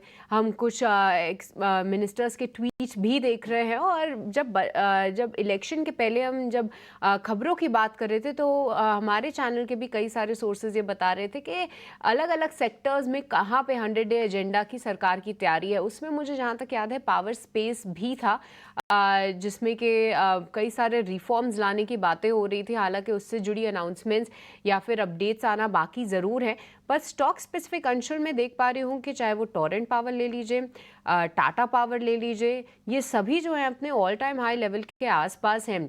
कोई अट्रैक्टिव प्ले पावर स्पेस से जो कि आपको सामने समझ आ रहा है, और साथ ही पीएफसी आरईसी पे भी बताइए, इन दोनों में से कोई अगर सेलेक्ट करना है। आपकी सिर्फ 2 टॉपिक्स जाननी है। ये सिटी टॉपिक तो हमेशा अदानी पावर रहा है। जब 580 का ब्रेकआउट आया था, वहां से हम 1200 रुपए का टारगेट पकड़ के चल रहे हैं। पहला टारगेट 900 का था, जो लगभग 895 का हाई बना है। On the dips Adani power अगर मिल जाता है समवेयर अराउंड 715, तो ये नेक्स्ट लेग 1200 तक के लिए तैयार हो जाएगा। उसके अलावा आपने टोरेंट पावर का नाम लिया। ये स्टॉक वीकली चार्ट पे बहुत बेहतरीन राउंडिंग बॉटम का फॉर्मेशन दे रहा है, और पूरा जो पैटर्न है ये लगभग 7 to 8 वीक्स का है, और इसमें breakout almost on the verge of breakout है। 1600 रुपए निकलता है तो इस स्टॉक में इमीडिएटली बाइंग पोजीशंस बनानी चाहिए। स्टॉप लॉस 1560 का रहेगा, और टारगेट ऊपर में 1800 रुपए तक के इमीडिएट बेसिस पे मिल सकते हैं। तो ये 2 टॉपिक रहेंगी हमारी। आरएससी पीएससी थोड़े से चल चुके हैं, तो वहां पे मोमेंटम मिलना मुश्किल है। यहाँ पे फ्रेश मोमेंटम आ रहा है टोरेंट पावर में, तो फटाफट से 1800 रुपए तक ये जा सकता है। ये हमारी टॉपिक में रहेगा। बहुत बहुत शुक्रिया अंशुल, क्योंकि जी हाँ, आपके रेडार पे अदानी पावर रहता है। कई निचले स्तरों से आप इसको रिकमेंड करते हुए आए हैं, अभी भी आपको पसंद है, ये आपने बताया। और साथ ही टोरेंट पावर यहाँ पे भी आप रखिए नज़र, स्टॉक अपने ऑल टाइम हाई के आसपास है। इस बीच अगर पूरे थीम की बात करें तो समर थीम भी एटलीस्ट नॉर्दर्न इंडिया में टियर 2 टियर 3 टाउन्स में बिजली भी कट हो रही है, साथ ही जो एसी खपत की मांग है वो भी बढ़ती हुई जा रही है। इसको देखते हुए हैवेल्स इंडिया ने अपना कैपेसिटी एक्सपेंशन भी अनाउंस किया है। एक बार संतोष, हैवेल्स इंडिया पे राय दीजिए, क्योंकि ऊपरी स्तरों से थोड़ा करेक्ट ज़रूर हुआ है, पर कहीं ना कहीं 20 डीएमए पे सपोर्ट ले रहा है। क्या यहाँ पे प्लस किया जा सकता है, या अब थोड़ा सा इससे बचे? यस सिस्टी, मुझे हेवेल्स में थोड़े से डिस्ट्रीब्यूशंस के साइन नजर आ रहे हैं ऊपर। कहीं ना कहीं इसने 2000 के आसपास एक टॉप बनाया, अभी थोड़ा स्ट्रगल कर रहा है 20 डेमो के रेंज के ऊपर सस्टेन करने पे, तो बेटर अवॉइड करे। अगर मार्केट में वीकनेस आती है तो शायद ये एक शॉर्ट कैंडिडेट भी हो सकता है।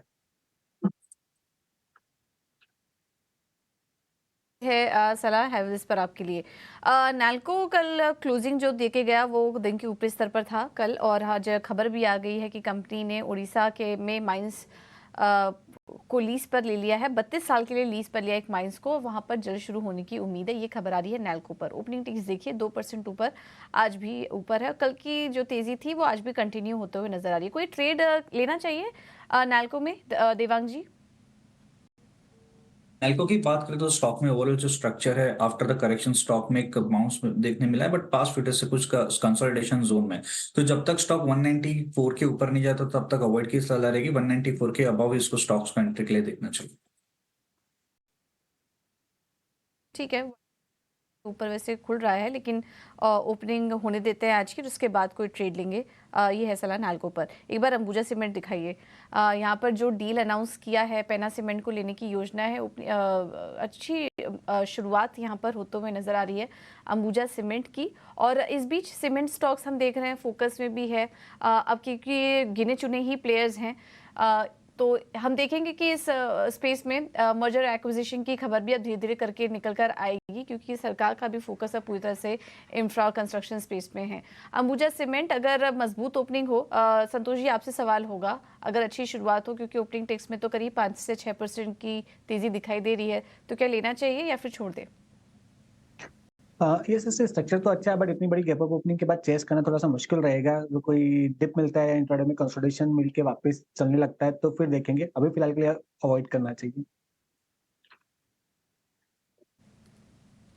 ओके, ठीक है, तो ये है नज़रिया अंबुजा सीमेंट पर। एक बार इंश्योरेंस स्पेस पर भी नज़र डाल लेते हैं। अविनाश जी, और आपसे सवाल होगा, कल हमने देखा था कि सरेंडर वैल्यू की कुछ खबर आई थी, उसके चलते लाइफ इंश्योरेंस कंपनियां चली थी कल के दिन, और आज नॉन लाइफ इंश्योरेंस के भी कुछ डेटा निकल कर आ रहे हैं। अगर इस पूरे स्पेस की बात करें तो आप किस तरफ जाना चाहेंगे? आपको लाइफ इंश्योरेंस प्लेयर्स ज़्यादा इस वक्त समझ में आ रहे हैं फंडामेंटल लिहाज से, या फिर नॉन लाइफ इंश्योरेंस प्लेयर्स इस वक्त ज़्यादा बेहतर लग रहे हैं, अगर कहीं पर ट्रेड लेना हो तो, कहीं पर खरीदारी करनी हो तो लॉन्ग टर्म नज़रिए से? देखिए, एंटायर इंश्योरेंस स्पेस में एक्शन देखने को मिल रहा है, क्योंकि बहुत समय के बाद अभी वापस बिजनेस ट्रैक पे आ गया है। आई थिंक कोविड में इन कंपनीज को बहुत भारी झटका लगा था, लेकिन over a period of time मेरे ख्याल से इंश्योरेंस मार्केट में वापस वाइब्रेंसी आ गई है। मुझे लग रहा है कि देखिए, अगर हम बड़ी कंपनीज की बात करें तो मुझे लग रहा है कि स्टार हेल्थ जो बेसिकली मेडिक्लेम की पॉलिसीज में काफी बड़ा मात्रा में काम करता है, ये एक अच्छा विकल्प हो सकता है, क्योंकि बहुत समय से कंसोलिडेट हो रहा है, नंबर्स भी काफ़ी अच्छे हैं, इनकी कस्टमर एक्विजिशन भी काफ़ी अच्छी है। तो आई थिंक स्टार हेल्थ अगर किसी को साल, डेढ़ साल का नज़रिया लेना है, क्योंकि ये सारी लॉन्ग टर्म रनवे वाली कंपनी है, तो टाइम फ्रेम थोड़ा लंबा रखना ज़रूरी है। और दूसरा एचडीएफसी लाइफ, देखिए एचडीएफसी लाइफ बहुत समय तक कंसोलिडेट कर रहा था। मेरे ख्याल से ये भी एक अच्छा विकल्प है। मैनेजमेंट ने पिछले कॉन कॉल पे कहा था कि FY 25 will be significantly better, margins में भी इंप्रूवमेंट होने की अपेक्षा है। तो यहाँ पे भी मुझे लग रहा है कि डिप स्पेस को खरीदना चाहिए। दोनों स्टॉक्स आपको अगर साल, डेढ़ साल आप अगर टाइम फ्रेम रखते हैं, तो अच्छा रिस्क रिवॉर्ड आपको मिलेगा। तो मेरे ख्याल से देखिए, the star health and HDFC life, ये 2 कंपनीज़ मुझे अभी भी अच्छी लग रही है, तो यहाँ पे एक थोड़ा निवेश बन सकता है।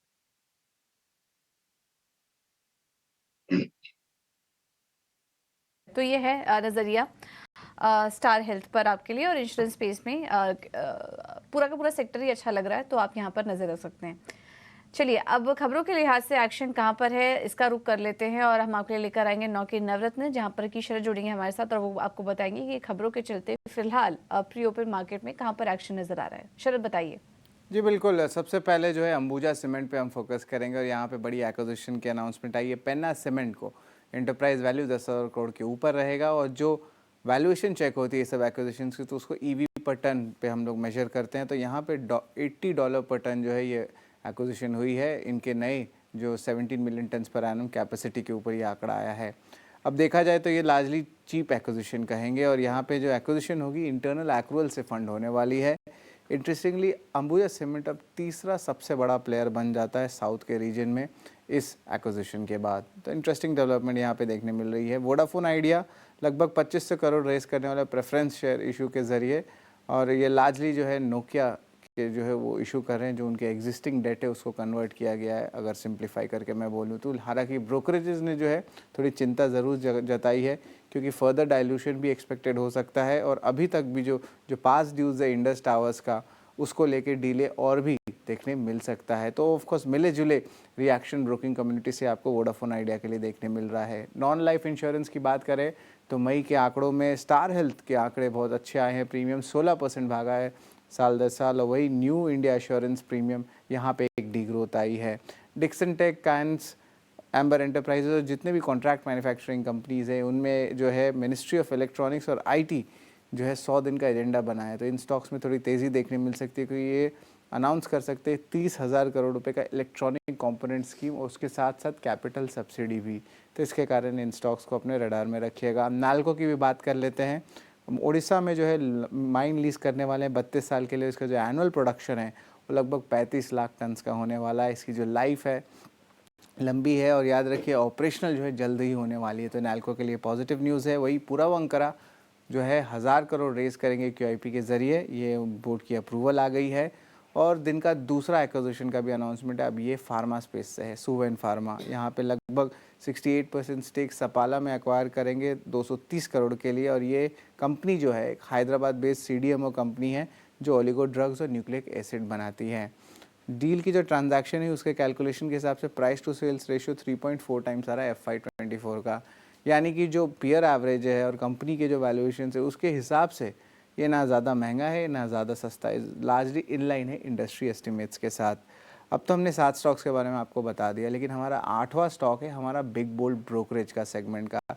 यहाँ पे प्रेस्टीज एस्टेट्स फोकस में रहेगा। CLSA की रिपोर्ट आई है, टारगेट प्राइस बढ़ा दिया गया है, 1875 से बढ़ा के 2320 कर दिए और रिटेन बाई रेटिंग रखा है। और उन्होंने कहा कि जो ऑपरेटिंग कैश फ्लो है वहाँ पे जो है आगे जाते हुए कैपेक्स और प्रोजेक्ट पाइपलाइन को अच्छी से हेल्प करेगी और री रेटिंग देखने मिल सकती है, क्योंकि जो डेट कंसर्न्स है वो अब्जॉर्ब हो चुके हैं और वैल्यूएशन अभी भी अपने पीएस के हिसाब से डिस्काउंट में चल रही है।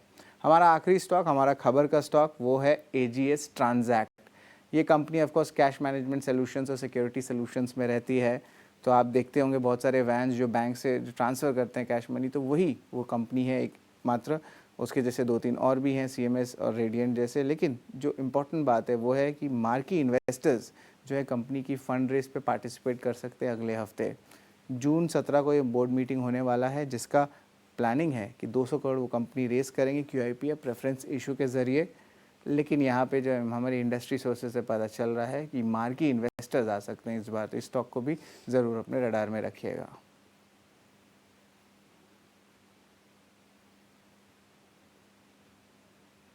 ठीक है, तो ये सारे 9 के 9 स्टॉक्स जहाँ पे आपको रखनी है नज़र। बहुत बहुत शुक्रिया शरद, ये 9 के नवरत्न शेयर्स बताने का। खबर के दम पे AGS ट्रांजैक्ट, ये काउंटर भी आप ध्यान में रखिए, क्योंकि यहाँ पे बड़े निवेशक QIP और प्रेफरेंशियल इशू के ज़रिए हिस्सा ले सकते हैं। और हम देख भी रहे हैं कि स्टॉक लगभग 0.25% की तेज़ी के साथ शुरुआत करने की तैयारी कर रहा है। पर आज के लिए अगर हम एक्शन देखें तो कई सारे सीमेंट काउंटर्स फोकस में रहेंगे, पर अच्छी शुरुआत की तैयारी कर रहे हैं, क्योंकि अभी तो कहीं ना कहीं हरे निशान में ही शुरुआत की तैयारी है। पर इसके अलावा अगर हम देखें तो कुछ एक ऑटो काउंटर जैसे कि बजाज ऑटो थोड़ा सा कमज़ोर है, पर हालांकि कुछ बहुत ज़्यादा कमज़ोरी ओवरऑल मार्केट में नहीं दिख रही है। पर एक बार क्विकली श्रीराम फाइनेंस पे भी संतोष आपसे टेक लेना चाहेंगे, क्योंकि आज भी फिर से हरे निशान में ही शुरुआत की तैयारी है। पर कल जाते जाते ये स्टॉक निफ्टी का टॉप गेनर ज़रूर बन चुका था। श्रीराम फाइनेंस कैसा लग रहा है चार्ट्स पे? इंटायर NBFC स्पेस बजिंग है और कल चोला फाइनेंस, श्रीराम ट्रांसपोर्ट फाइनेंस में एक अच्छा मोमेंटम देखने को मिला। श्रीराम की बात करें तो एक अच्छा ब्रेकआउट आया, मुझे लगता है ये मोमेंटम एक्सटेंड होगा, 2850 की ओर बढ़ते नजर आएगा। ऑन इमीडिएट बेसिस 2800 तक के टारगेट देखने को मिल सकते हैं।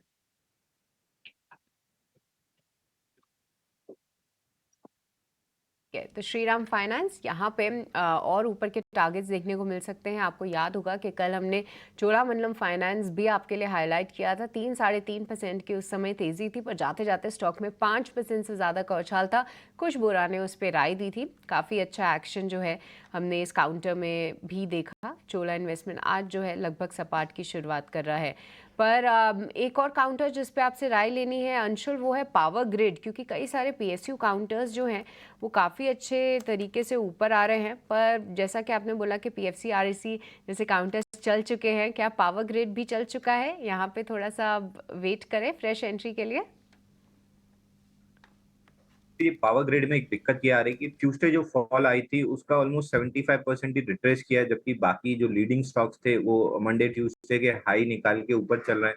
तो ये थोड़ा सा लैगार्ड की कैटेगरी में, लेकिन अगर ये प्रीवियस मंथ हाई 329 के ऊपर सस्टेन करता है तो फिर मेरा व्यू बुलिश हो जाएगा। स्टॉक में वापस से जो स्विंग हाई बना है 248.70 इसको क्रॉस करेगा, बट 329 के ऊपर सस्टेन करना जरूरी है। अगर वो कर लेता है तो मेरा व्यू बुलिश होगा। तब तक मैं इसको अवॉइड की लिस्ट में डालूंगा, क्योंकि बहुत ज्यादा वीकनेस नहीं है, बस मोमेंटम मिसिंग है जो 329 के ऊपर आना स्टार्ट हो जाएगा।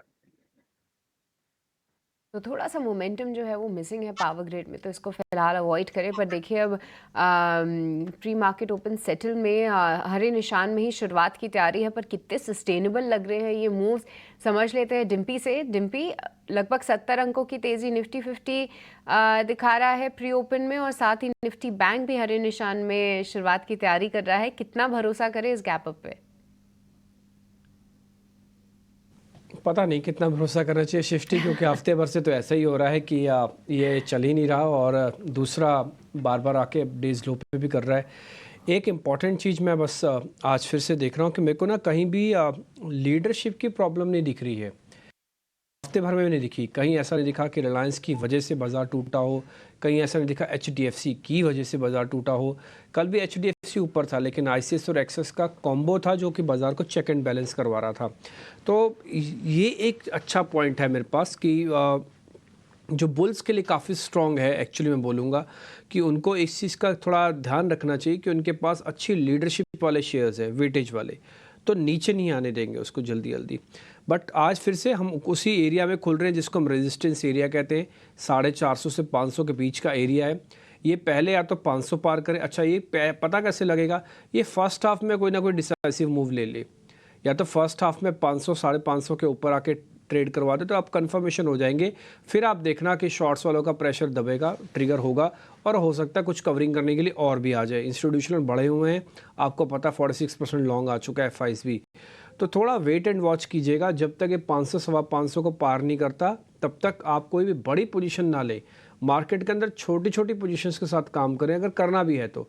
अच्छा, यहाँ पे आके एक लोग ये भी होंगे जो शॉर्ट भी करेंगे यहाँ पे, है ना, तो ये हाथ बदला की सिचुएशन होगी। शॉर्टिंग भी हो रही होगी, कुछ लोग इसको थोड़ा अर्ली में बाय भी कर रहे होंगे।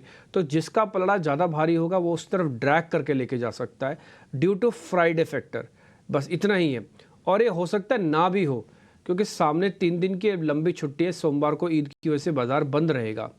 तो ये हो सकता है मार्केट आज साइडवेज भी करे, बट पहले आधे पौने घंटे में बहुत हद तक क्लियरेंस आपको मिल जाएगी। एक और चीज़ इसमें लीडरशिप तो बता दी, और साथ साथ ना ऑप्शंस वाले कृपा सावधान रहना। ऑप्शंस वालों के लिए दिन अच्छे न चल रहा है, खासकर राइटिंग है उनके लिए तो गोल्डन डेज है। लेकिन जो पुट बाय कर रहे हैं, कॉल बाय कर रहे हैं, उनको यही समझ में नहीं आ रहा कि हम खरीदें तो खरीदें क्या। कॉल खरीदते हैं तो गिरने लगता है, पुट खरीदते हैं तो चलने लगता है। तो ऐसे कुछ फीलिंग आ रही होगी जिनके पास कॉल पुट की ट्रेडिंग बाय साइड की हो रही है। तो बी अवेयर, सावधान। रेंज के अंदर चर्निंग जारी है, जब तक रेंज से बाहर नहीं निकलेंगे तब तक कुछ नहीं होगा। 1 से सवा मिनट बाद बाजार खुल जाएगा। मैं आपको बता देता हूँ आज के टॉप गेनर कौन कौन से बनने जा रहे हैं, पहले वो आपको दिखाता हूँ। पहले 50 काउंटर्स, यानी कि टॉप काउंटर्स कौन से होंगे। पावर ग्रिड फिर से चलेगा, कल का एक दिन का हॉल्ट था, इसका रुका था, आज फिर से गैप कर रहा है।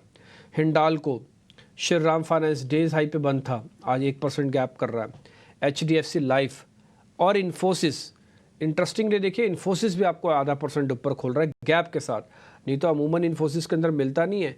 और कल अगर आप नेस्डेक भी देखेंगे ना, तो डाउ नीचे था बट नेस्डेक ऊपर था, और वो भी 1/4% के आसपास था। तो हो सकता है IT कंपनीज आज फिर से मार्केट को थोड़ा संभालने का काम करें। ठीक, आ जाते हैं साल का हाई टेस्ट लगाएगा श्रीराम फाइनेंस खुलते ही। आज जो वीक काउंटर है बड़े शेयरों में वो है बजाज ऑटो, हिंदुस्तान यूनिलीवर और SBI। इन सब में जो गिरावट है ना वो आधे से नीचे से कम % की है। कहने का मेरा मतलब है कि बाजार के अंदर मेरे को कोई भी बड़ा एक्साइटमेंट वाला हिस्सा नहीं दिख रहा, ना ही कहीं कोई दिक्कत ऐसा सच दिख रही है। शुरुआत में 10-15 मिनट के बाद थोड़ा आइडिया लग पाएगा सिचुएशन क्या है। सीमेंट वाली कंपनीज आज फिर से थोड़ा चल सकते हैं। अंबुजा सीमेंट लीड ले सकता है, 3-3.5% तो गैप के साथ ही खोल रहा है। पेटीएम कल डेज हाई पे बंद हुआ था, आज फिर से गैप कर रहा है। गुजरात गैस मैंने अभी अंशुल से पता किया, वो कह रहे चलेगा, चल रहा है, गैप के साथ खोलेगा। ICICI लोम्बार्ड गैप के साथ खोलेगा, इंश्योरेंस का फैक्टर है, आपको ध्यान होगा कल भी खबर आई थी। रियल एस्टेट चला था आज, प्रेस्टीज उसमें से फिर से चल रहा है। तो क्वांटिटी इफेक्ट दिख रहा है ज़्यादा, एज सच कोई बड़ा चेंज, बड़ा नेगेटिव, बड़ा पॉजिटिव मेरे को तो मार्केट में कुछ नहीं दिखा। 1400 शेयरों के एडवांसेस नंबर के साथ आज मार्केट ने पहला टिक गया, 44 पॉइंट ऊपर आज निफ्टी, अब 28 पॉइंट ऊपर है। ये 23,422 के आसपास आके रुक गया है। यही एक रेंज है 400 से 500 वाली, जो मार्केट के लिए टफ रेजिस्टेंस है। पार नहीं होगी तो दिक्कत आएगा। रिकॉर्ड्स तौर पर फिर से मिड कैप का इंडेक्स पहुंच गया, ये पॉइंट टू भी नोटेड होगा। खैर, आ जाते हैं जरा बढ़ने वाले शेयर्स की तरफ में। पहले मैं कुछ एक शेयर्स आपको टॉप काउंटर्स के तौर पर दिखा देता हूँ। जरा दिखाइए तो पावर ग्रिड पावर ग्रिड आपको स्क्रीन पर दिखेगा। इसके अलावा आप देखेंगे हिंडाल्को, आप देखेंगे श्रीराम फाइनेंस, आप देखेंगे HDFC लाइफ, इन्फोसिस, ये सभी शेयर्स दिखाई गया। Power grid, Hindalco, Shriram finance, HDFC life, ये सभी शेयर्स आप दिखा सकते हैं और इन सभी शेयर्स के अंदर आज आपको शुरुआती बढ़त देखने को मिल रही है। अब आप देखिए 1400 शेयर अभी भी एडवांसेस के साथ काम कर रहे हैं और करीब 250 शेयरों के आसपास की गिरावट अभी आपको दिख रही है। पहले वो 500 शेयर भी ज़रा दिखा दीजिए, पहले वो 500 शेयर भी ज़रा दिखाइए। पहला आपको दिखाना होगा रिलायंस, दूसरा HDFC बैंक, तीसरा HUL, चौथा L&T, फिर 500 में TCS और इन्फोसिस दिखाना है, दोनों का कॉम्बो। तो आप देखेंगे ज़्यादातर शेयर या तो फ्लैट है, कुछ शेयरों के अंदर हल्का हल्का सा दबाव भी आ रहा है। बैंक निफ्टी के पास जो मजबूती थी वो ऑलमोस्ट वापस ख़त्म हो रही है। वो आज कुछ बहुत बड़े गैप के साथ वैसे भी नहीं खुला था और थोड़ा नीचे भी आ रहा है, तो ये आप अपनी स्क्रीन पर देख पा रहे हैं। लेकिन छोटे मझोले शेयर, मिड कैप का इंडाइसिस वो चलते ही हैं, उनका इंजन बहुत फास्ट होता है, तो रुकने में भी कई बार टाइम लग जाता है। ठीक, तो ये आपको रिकॉर्ड स्तर पे बनते हुए दिख रहे हैं और कई बार रिकॉर्ड स्तर पे प्रॉफिट बुकिंग भी आ जाती है मार्केट में। ठीक, तो आज स्टार्टिंग में मेरे को एज सच कोई मेजर प्रॉब्लम देख रही है। इंडिया विक्स भी आज 1.5% और टूट गया। रिलायंस लाल निशान में आ गया, एक बार जरा स्क्रीन पे दिखाइएगा, रिलायंस लाल निशान में है। तो आज जो गैप हुआ है ना, उस गैप के बाद जो मैं 3 मिनट की कैंडल देख रहा हूँ, 3 मिनट है ना, ये भी 3 मिनट कंप्लीट भी नहीं हुए कायदे से, वो कैंडल सिर्फ एक तरफा है, वो ड्रैग कर गई, नीचे की तरफ लेके आई है। देखते हैं क्या होता है। अगर आज थोड़ा बहुत भी प्रॉफिट बुकिंग हुई तो वो फिर 23,200 तक भी ला सकती है निफ्टी को, अगर हुई तो, नहीं हुई तो नहीं हुई। शुगर स्टॉक, केमिकल वाले स्टॉक्स आज फिर से चल रहे हैं। ये थेमेटिक प्ले आपको स्क्रीन पर साफ साफ दिखेगा। वोडाफोन आइडिया वाली खबर जो थी आपको बताई थी, उसने भी आज वोडाफोन आइडिया को स्ट्रॉन्ग किया है। ये रिलायंस इंडस्ट्रीज आप नीचे देख पा रहे हैं। ICICI बैंक पे 20 लाख शेयरों का ब्लॉक लगा है। कल ध्यान होगा आपको ICICI बैंक और एक्सिस बैंक दोनों मिलकर नीचे कर रहे थे बैंक निफ्टी को, जो HDFC की बढ़त को भी इग्नोर मार रहे थे। लेकिन आज फिर से आपको थेमेटिक प्ले मेरे को लग रहा है ज़्यादा मिलेगा। कोई भी बड़ा एक्सपेरिमेंट मार्केट के अंदर अभी ना कीजिए, शांति से बैठे रहिए। देखते हैं आज बाजार के अंदर क्या होता है। हीट मैप ज़रा स्क्रीन पे दिखाइए, फिर हम छोटे मझोले शेयर्स के बारे में भी चर्चा करेंगे और फिर साथ में फिर ओपनिंग के सौदे लेने भी शुरू कर देंगे। हीट मैप अभी आपकी स्क्रीन पर आ जाएगा। इस बीच में आपको कुछ एक और शेयर बताऊँ तो पेटीएम में अंदर बढ़त बढ़ी है अभी, और आप अंबुजा सीमेंट को भी अच्छा देख पा रहे होंगे। ठीक, बस कुछ सिलेक्टिव होना है और कुछ भी होना। ये नीचे आप देख पा रहे हैं अपनी स्क्रीन पर बजाज ऑटो नीचे, NTPC नीचे है और ऊपर में बढ़ते हुए श्रीराम फाइनेंस है। दोनों में आप परसेंटेज गेन चेक कर लो, ऊपर से टॉप का और इधर से लो का। आपको 1 से 1.5% से ज़्यादा कोई शेयर नहीं मिल रहा और 1% से ज़्यादा की गिरावट नहीं मिल रही। तो dull session in the terms of a loss and profits भी है। ब्लॉक्स भी लग रहे हैं अलग अलग, वो भी बड़े शेयरों पे लग रहे हैं। तो मार्केट लग रहा है कि थोड़ा भी और कंसोलिडेट करेगा। अगला आधा पौना घंटा और चेक करते हैं। इस बीच आपको मैं फिर से बता दूं, निफ्टी सिर्फ 20 पॉइंट ही रह गया और बैंक निफ्टी के बाद शुरुआती सिर्फ 40 पॉइंट की बढ़त ही बाकी रह गई है। पूजा आपको बता रही छोटे मझोले शेयर, फिर हम ओपनिंग के सौदा लेने शुरू करेंगे। बिल्कुल, आज छोटे मझोले शेयरों में भी तेजी है। मिड कैप इंडेक्स हमने बताया आपको रिकॉर्ड लेवल्स पे वापस से खुले और उसमें भी आज खबर के चलते एक्शन काफ़ी ज़्यादा दिखाई दे रहा है। नॉन इंश्योरेंस कंपनियों की खबर के बारे में जो हम बता रहे थे कि कुछ कंपनियों के प्रीमियम के आंकड़े आए हैं और उसके बाद देखिए GIC रेश्योरेंस 5.5% खुला। न्यू इंडिया एश्योरेंस में भी अच्छी तेज़ी है, करीब 4.5% की तेज़ी यहाँ पर भी देखने को मिल रही है। तो आज इन स्टॉक्स पर नज़र रखिए। इसके अलावा भारत रसायन आज भी ऊपर करीब 1%, मैक्स हेल्थ में 3% की तेज़ी, एंड्योरेंस टेक्स 4% ऊपर दिख रहा है। KC इंटरनेशनल आज भी मजबूत है, कल भी यहाँ पर अच्छी तेज़ी थी, आज भी 3% ऊपर ये स्टॉक खुला है। सनोफी इंडिया, सुवेन फार्मा के ने एक करार किया है जिसके चलते 5% की तेज़ी यहाँ पर भी देखने को मिल रही है। कुछ एक्विजिशन करने की योजना है यहाँ पर कंपनी की, इस वजह से 5% की तेज़ी यहाँ पर भी देखने को मिल रही है। राइट्स ने दिल्ली मेट्रो के साथ करार किया, 2% ऊपर यहाँ पर तेज़ी है। JK पेपर 3% ऊपर है। सीमेंट कंपनियाँ आज भी मजबूती के साथ शुरुआत कर रही है। Ambuja cement, India cement. छोटे मझोले स्टॉक्स में देखेंगे तो सांगी इंडस्ट्रीज, सागर सीमेंट जैसी कंपनियां आज ऊपर है। सांगी इंडस्ट्रीज 8% ऊपर आज कारोबार कर रहा है, तो यहाँ पर भी नज़र रखिए।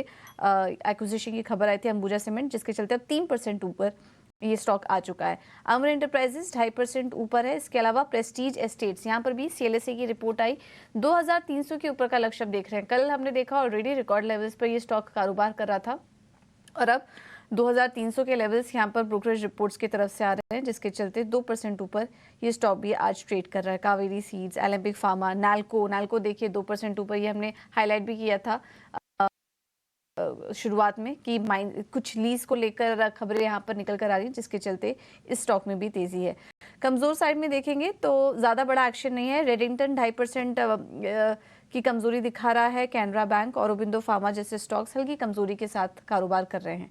तो ये हैं इस वक्त के एक्शन वाले स्टॉक्स। आज इंश्योरेंस स्टॉक्स पर नजर रखिए और खबर के चलते भी एक्शन, शुरुआती एक्शन काफी ज्यादा निकल कर आ रहा है, तो यहाँ पर भी हमारा फोकस है। नवीन फ्लोरिन, आज संतोष जी की कॉल भी थी और यहाँ पर भी 1% की मजबूती इस वक्त ये स्टॉक दिखा रहा है। चलिए, ये हैं इस वक्त के एक्शन वाले स्टॉक मिड कैप और स्मॉल कैप स्पेस से। अब आगे बढ़ते हैं और सृष्टि के पास चलते हैं ओपनिंग ट्रेड्स लेने के लिए।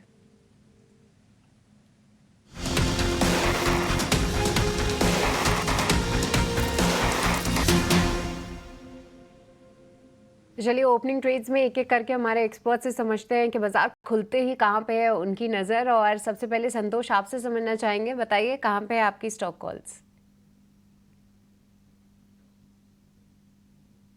संतोष, आपके ओपनिंग ट्रेड्स?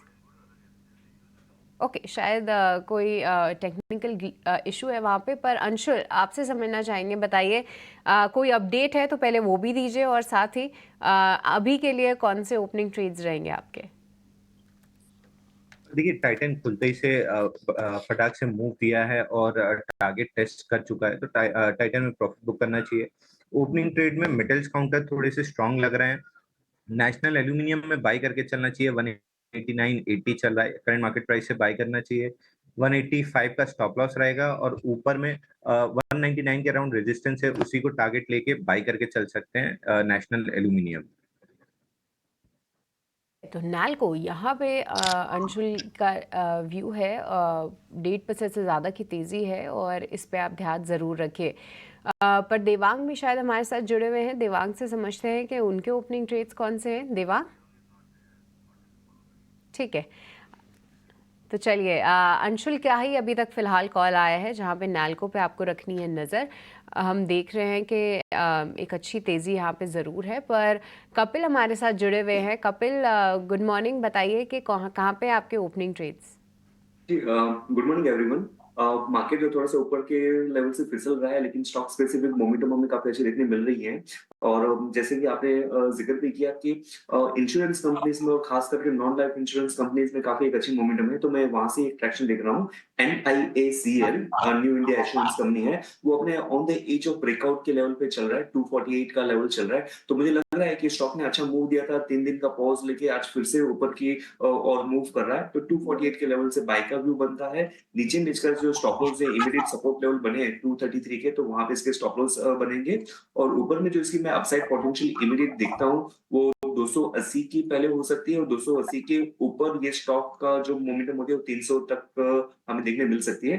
और पोजिशनल कॉल है, लेकिन looking at higher time frame chart, low time frame chart positive momentum में लग रहे हैं।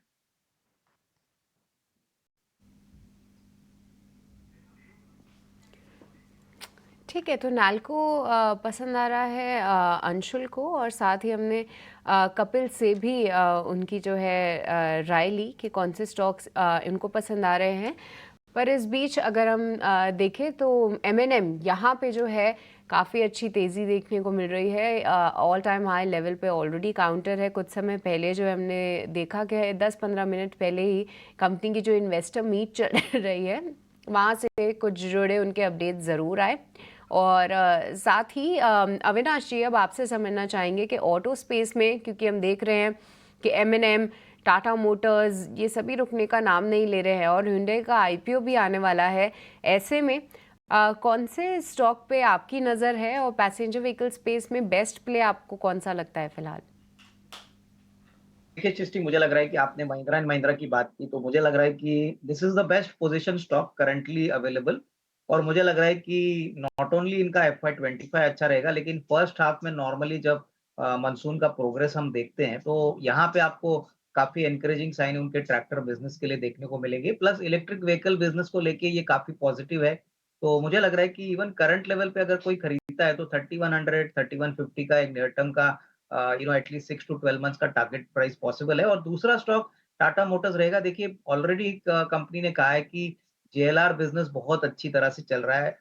इनफैक्ट अगले साल में होपफुली वो कंप्लीटली डेट फ्री होने की बात चल कर रहे हैं। तो ये कॉन्फिडेंस मैनेजमेंट जता रहा है जो बहुत इंपॉर्टेंट है। और सबसे बड़ी बात देखिए बहुत समय के बाद अभी कैश फ्लोज अब बहुत स्ट्रांग होने के कारण मुझे लग रहा है कि जो दोनों कंपनीज 2 हिस्सों में बटेगी, तब थोड़ा-सा और वैल्यू अनलॉकिंग शेयर होल्डर्स को मिलेगा।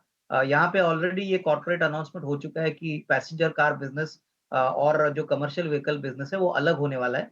तो यहाँ पे आपको मिरर इमेज के हिसाब से एक-एक शेयर मिलेगा। तो मुझे लग रहा है कि यहाँ पे 1100 1150 का एक fair value again next 6 to 12 months में पॉसिबल है। तो I think it's better to stick to established performers now. और जैसे आपने कहा कि हुंडई का आईपीओ आता है, तो एक्शन डेफिनिटली आपको मारुति में, महिंद्रा में, टाटा मोटर्स में देखने को मिलेगा क्योंकि ऑब्वियसली ये बड़ा इश्यू होगा और पूरे ऑटो सेक्टर में वाइब्रेंसी वापस लेके आएगा। तो एम जो है फिलहाल बेस्ट प्ले दिख रहा है। इस बीच अगर हम देखें तो मार्केट्स ऊपरी स्तरों से थोड़े से करेक्ट ज़रूर हुए हैं, क्योंकि अभी देखें तो हम निफ्टी जो है वहाँ पे भी थोड़ा सा प्रेशर है। साथ ही बैंक निफ्टी में भी गिरावट के साथ ही कारोबार हो रहा है। लगभग 100 अंकों की वहाँ पे कमज़ोरी है आज। आईटी जो है थोड़ा सा बैकफुट ज़रूर ले रहे हैं। टेकम जो है निफ्टी 50 में टॉप लूज़र है। पर इसके अलावा श्रीराम फाइनेंस, जिस पे हमने राय भी ली थी, ये मजबूती के साथ खड़ा हुआ है निफ्टी के टॉप गेनर्स में। अंशुल की कॉल थी टाइटन पे, हालांकि उनके टारगेट्स भी हिट हो गए खुलते ही, पर अभी भी हम देखें तो 0.7% की यहाँ पे तेज़ी है। पर संतोष, अब आप हमारे साथ जुड़ चुके हैं, बताइए कहाँ पे है आपके opening trades? Yes, opening trades की बात करें तो मेरा थोड़ा सा नज़र एफएमसीजी काउंटर्स पर है। कल की गिरावट के बाद यहाँ पे एक रिकवरी के साइंस दिख रहे हैं, तो मेरी नज़र डाबर पर है। डाबर में खरीदारी करना चाहिए। यहाँ पर आपको 604 रुपए का स्टॉप लॉस मेंटेन करना चाहिए। ऊपर में 630 रुपए तक की टारगेट देखने को मिल सकता है।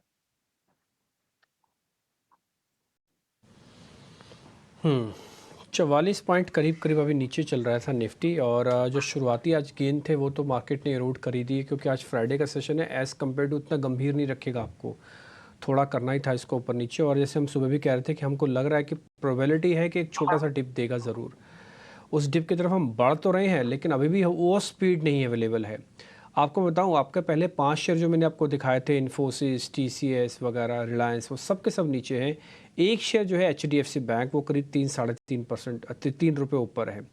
तो एचडीएफसी बैंक ना जी, ये थोड़ा सा बैंक निफ्टी को बहुत तेज़ी से ड्रैग नहीं होने दे रहा, नहीं तो बैंक निफ्टी को अब तो तोड़ ताड़ के बराबर कर देते ये। लेकिन फिर भी आज मार्केट कम से कम एक मूव दे, या तो डिप दे दे प्रॉपरली, या तो फिर वापस से रेजिस्टेंस को ब्रेक करे। एक और चीज़ जो आज मेरे को ओपनिंग से थोड़ी सी ख़राब लगी, वो है आईटी का इंडेक्स। आज बड़े इंडाइसिस में आईटी का इंडेक्स वापस से पहली बार फिर से तेज़ी से लाल निशान में आ गया, सिर्फ 10 ही मिनट के अंदर, अगर आप इंडाइसिस के हिसाब से चेक कर रहे हैं मार्केट को तो ये एक और चीज़ है जो नोटिसेबल हो रही है मेरे को आज पॉइंट के हिसाब से। एक और चीज़ मैं आपको दिखाता हूँ, ज़रा सेक्टोरियली मूव भी दिखाता हूँ कि कहाँ कहाँ पे मार्केट के अंदर तेज़ी और बढ़त हो रही है। ज़रा सेक्टर के हिसाब से दिखाता हूँ। अगर आप देखेंगे तो आपको जो बढ़त दिखेगी, सबसे ज़्यादा बढ़त में से वो एक दिखेगी कंज्यूमर ड्यूरेबल के अंदर। एक बार ज़रा कंज्यूमर ड्यूरेबल के 2-4 शेयर दिखाइए, मैं आपको दिखाता हूँ। ब्लू स्टार एक बार दिखाएंगे, ब्लू स्टार। एक बार ज़रा डिक्सन भी दिखाना। टाइटन तो ऑलरेडी सर की कॉल थी अंशुल की। एक बार ज़रा ब्लू स्टार दिखाना, ब्लू स्टार। वोल्टास नहीं, मैंने वोल्टास तो बोला ही नहीं। ब्लू स्टार दिखाइए, यस। ABFRL दिखाना एक बार ज़रा, और हेवल्स भी दिखाना, VIP इंडस्ट्रीज़ भी दिखाना। एक बार ज़रा परसेंटेज चेक कर लेते हैं। मेरे हिसाब से हेवल्स और VIP इंडस्ट्रीज़ के अंदर कुछ ज़्यादा बड़ा मूव नहीं होगा आज, ठीक। तो ये आपको थोड़ा सेलेक्टिव होना पड़ेगा, ठीक। एक सेक्टर और है, वो है रियल एस्टेट का। इसमें से भी कुछ एक कंपनीज आपको दिखाता हूँ। एक बार ज़रा प्रेस्टीज दिखाओ, 3% गैप के साथ खुली थी। ब्रिगेड भी दिखा दीजिए, 3% है।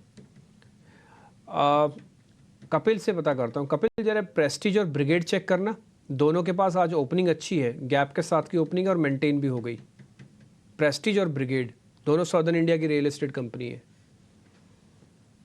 कल के दिन में भी हमने रियल एस्टेट में मोमेंटम देखी थी और आज के दिन में भी मार्केट भले ही नीचे आ गया हुआ, लेकिन रियलिटी ऑलमोस्ट 1% सेक्टर 1% से ऊपर है। तो ब्रिगेड का भी मैं यहाँ पे देखता हूँ कि एक फ्लैट पैटर्न का ऑलमोस्ट एक ब्रेकआउट बना हुआ है आज। 4% से ऑलरेडी पॉजिटिव मोमेंटम में है। पिछले कुछ हाई इसके लगे हुए थे। पिछले 3 दिनों से स्टॉक प्राइस 1437 की यहाँ पे हर्डल कर रहा था, लेकिन जब भी आपके ट्रेंड पॉजिटिव में होता है तभी आपके सपोर्ट काफी स्ट्रांग होते हैं और रेजिस्टेंस कमजोर होते हैं। तो रेजिस्टेंस के ब्रीच होने के चांसेस काफी ज्यादा बनते हैं। तो आज के दिन के लो के साथ जो कि काफी नीचे बना हुआ है 1367, काफी बड़ा स्टॉप लॉस बन जाएगा इनफैक्ट। तो मैं इंटरमीडिएट स्टॉप लॉस लेता हूँ यहाँ पे, खाना यहाँ पे 1390 के स्टॉप लॉस है, यहाँ पे ट्रेड इनिशिएट कर सकते हैं। और एक बार 1440 के ऊपर मूव आते हुए देखने मिलता है तो क्वांटिटी में और भी जुड़ाव कर सकते हैं।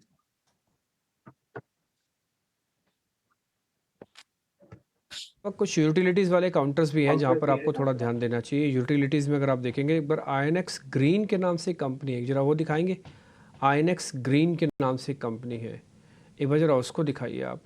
आईएनएक्स ग्रीन दिखा पाए, INOX लिखी गई सी वाली, 3-3.5% ऊपर है।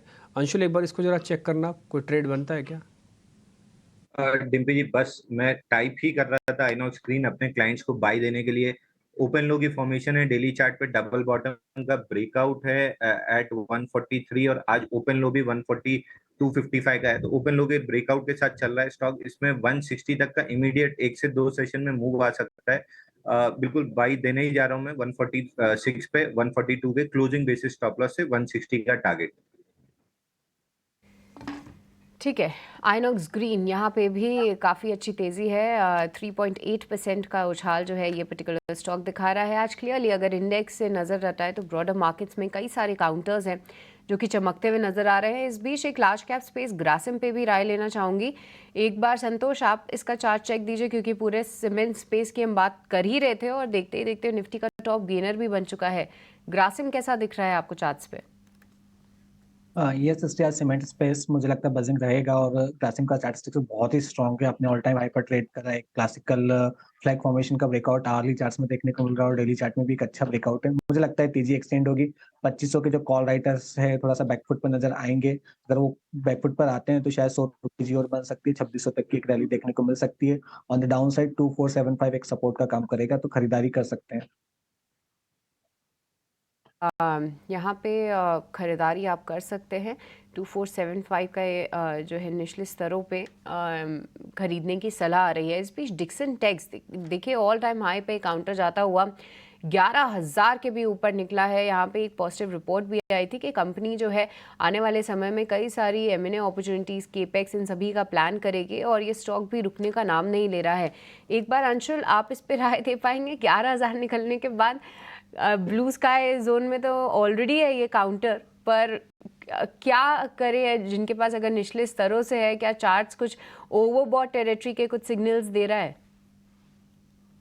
जी मुझे बहुत अच्छे से याद है, मई के लास्ट सेकेंड वीक में आपने यही सवाल पूछा था। तब इस पे वीकली चार्ट पे ब्रेकआउट आ रहा था 3 हफ्ते के इनसाइड बार का एट 8600। तब हमारा टारगेट डिस्कस हुआ था कि ये स्टॉक यहाँ से 50% रैली देते हुए 12,000 तक आ सकता है। इमीडिएट टारगेट 9,500 का था जो फटाफट 2 हफ्ते में अचीव हुआ था। तो यहाँ से जो प्रीवियस ब्रेकआउट का टारगेट है 12,000 वो अभी पेंडिंग है। तो अभी यहाँ से 12,000 तक की मूव बची हुई है। तो ये है सलाह डिक्सन टेक पर आपके लिए। जी के पेपर भी एक बार देख लेते हैं। स्टॉक 5% ऊपर आ चुका है। यहाँ पर खबरें भी आ रही थी कि आगे आने वाले समय में पेपर की डिमांड बढ़ेगी। कुछ यहाँ पर फंड बाइंग भी हुई थी जिसके चलते ये स्टॉक फोकस में भी था और अब आज 5% ऊपर शुरुआती टेक्स यहाँ पर शुरुआत के ट्रेड में यहाँ पर 5% की तेज़ी भी देखने को मिल रही है। संतोष जी क्या सलाह होगी आपकी जेके पेपर पर? यस, जेके पेपर की बात करें तो हमने पिछले कुछ दिनों में एक बहुत अच्छा मूव देख चुके हैं, लेकिन ऑलरेडी इसमें बहुत ही अच्छा ब्रेकआउट आया है, मल्टी मंथ ब्रेकआउट आया है। तो मुझे लगता है एक्सटेंड होगी। हो सकता है कोई 1-2 दिन में प्रॉफिट बुकिंग आए, बट ये ट्रेंड लंबे समय तक चलेगा। आने वाले समय में आपको 550 रुपए तक के लेवल देखने को मिल सकते हैं, तो खरीदारी कर सकते हैं और कोई डिप मिलता है तो एंट्री के मौके ढूंढना चाहिए। ये है सलाह जेके पेपर पर आपके लिए। कपिल जी आप केसी इंटरनेशनल पर सलाह दीजिए। अब स्टॉक 4% ऊपर आ चुका है और लगातार 2 दिनों से हम स्टॉक को हाईलाइट भी कर रहे हैं। तेजी बनी हुई है स्टॉक में, अब 900 के पार ये स्टॉक निकल चुका है। क्या सलाह देंगे आप केसी इंटरनेशनल पर? अभी भी एंट्री के मौके दिख रहे हैं और जिनके पास है वो क्या करे, थोड़ा स्टॉप लॉस ट्रेल करते चले इधर? केईसी बेसिकली इस महीने में 22% की तो ऑलरेडी बढ़त दिखा चुका है। काफी अच्छा सा एक मूविंग काउंटर है और पिछले कैपिटल गुड्स काफी अच्छे चले थे, बीच में थोड़ा सा पॉज आया और फिर से अभी रिजम्पशन हमें देखने मिल रहा है कैपिटल गुड्स के सेक्टर के अंदर। तो 900 रुपए का स्टॉक है, मोमेंटम अभी भी है, लेकिन कहाँ पे थोड़ा सा ओवर एक्शन हो गया है। फ्रेश बाइंग के लिए तो नहीं, लेकिन अगर इसमें हमें ट्रेलिंग एसएल रखना होता है from the very short term perspective, तो 860 का यहाँ पे स्टॉप लॉस रखना चाहिए। और थोड़ा सा मीडियम टर्म का पर्सपेक्टिव हम अगर रखते हैं तो कहाँ पे 840 के ट्रेलिंग स्टॉप लॉस के साथ इस स्टॉक में बने रह सकते हैं। जी, ये है सलाह केसी इंटरनेशनल पर। एक स्मॉल कैप कंपनी देखिए एंड्योरेंस टेक्नोलॉजीज, काफ़ी शानदार तेज़ी, शुरुआती सेशन में करीब 11% ये स्टॉक अभी ऊपर आ चुका है। एक स्पाइक आया अभी, देखना होगा क्या कुछ खबरें थी। हालांकि पिछले एक महीने में स्टॉक अप ट्रेंड में ही है, 40% की तेज़ी ऑलरेडी दिखा चुका है। एंड्योरेंस टेक के चार्ट्स अंशुल जी कैसे लग रहे हैं आपको? देखिए, इसमें ब्लो ऑफ मूव आता हुआ दिख रहा है फाइनली, जिसको हम वर्टिकल मूव कहते हैं। तो यहाँ से फ्रेश बाइंग की सलाह नहीं रहेगी।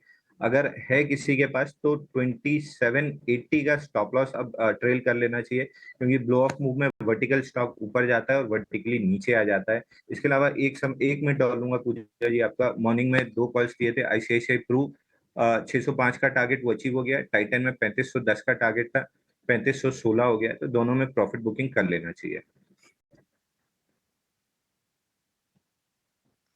या कुछ प्रॉफिट बुकिंग भी टाइम टू टाइम आप करते रहो। आप ऐसा नहीं कि प्रॉफिट बुकिंग आपको करनी नहीं है। और बाज़ार के अंदर अगर आप देखें तो 33 पॉइंट की गिरावट है और 85 पॉइंट की गिरावट करीब करीब बैंक निफ्टी पे है। एथिकल मैं फिर से बोलूँगा, जो गिरावट है वो पूरी नहीं है। ये गिरावट को ज़्यादा होना चाहिए था अगर वो गैप क्रिएट करना। ये गैप नहीं है तो फिर से कन्फ्यूजन वाला मार्केट है। 100 पॉइंट बैंक निफ्टी के अंदर होते क्या हैं? अगर बैंक निफ्टी कवरिंग पे या तोड़ने पे आ जाए तो 100 पॉइंट तो सिर्फ 1 मिनट ही लेता है, सिर्फ 100 पॉइंट को तोड़ने में। तो इसलिए थोड़ा सा या तो और नीचे जाए मार्केट, तब बेस ढूंढने की प्रक्रिया को शुरू करेंगे हम, या तो फिर थोड़ा और ऊपर आए तो फिर हम रेजिस्टेंस तोड़ने की कैलकुलेशन बिठाएंगे। अभी तक कन्फ्यूजन वाली स्टेट है, फिलहाल अभी दूर रहिएगा। स्पेसिफिक थीम में जो काम हो रहा है, कुछ थीम मैंने आपको पहले नोटिस करा दी, उसके शेयर भी पूछे हैं और आप वो उसी पे ही थोड़ा ध्यान दीजिएगा। मैंने अपनी एफ&ओ वाली शीट भी खोली हुई है। डिक्सन ऑलरेडी हमारी बातचीत हो चुकी है। मैंने शो से पहले भी डिक्सन टेक्नोलॉजीज़ के बारे में जिक्र किया था कि अच्छा मोमेंटम वाला शेयर है, चल सकता है। आईसीआईसीआई लोम्बार्ड भी आज बढ़िया चला है। अगर आप स्क्रीन पे दिखाना चाहें तो वो भी दिखा दीजिए। एक और शेयर मेरे लिस्ट में आज काफ़ी दिनों बाद आया, वो है इंडियन होटल। करीब 1.25% ये तेज़ है। एक बार आप चेक करेंगे Santosh sir, Indian hotel. Yes Dimpy, Indian hotel का चार्ट स्ट्रक्चर काफी अच्छा हो रहा है। एक ब्रेकआउट आया, लग रहा है कि पुराने जो इसने हाई लगाए थे 615-20 के आसपास के, वापस रिटेस्ट होते हुए नजर आएंगे। तो आप इस तेजी को, मोमेंटम को चेस कर सकते हो। नीचे स्टॉप लॉस रहेगा 590 का, इमीडिएट टारगेट रहेगा 615 का।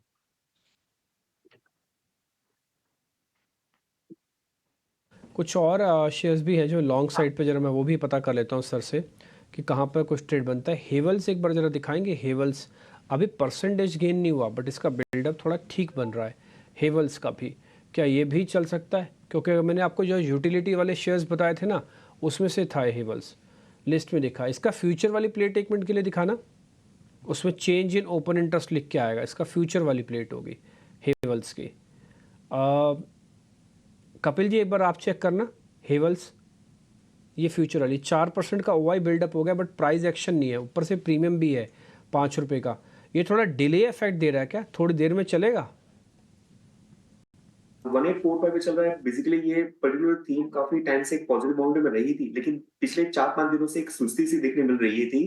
तो फिलहाल के करंट लेवल पे तो बाय का व्यू नहीं देखने मिल रहा है। लेकिन जब ये स्टॉक कुछ 1870 के ऊपर हमें कुछ ब्रेकआउट दे देता है, क्योंकि पिछले 5-7 दिनों से यहाँ पे ही काफी स्ट्रगल कर रहा है ऊपर से, तो 1870 के ऊपर मूव आ जाता है तो एक बाय का व्यू स्टॉक में बन सकता है। और उसके बाद में जो नेक्स्ट बेस्ट लेवल है 1930 तक भी पहुंच सकता है, लेकिन 1870 एक ट्रिगर पॉइंट रहेगा स्टॉक के लिए।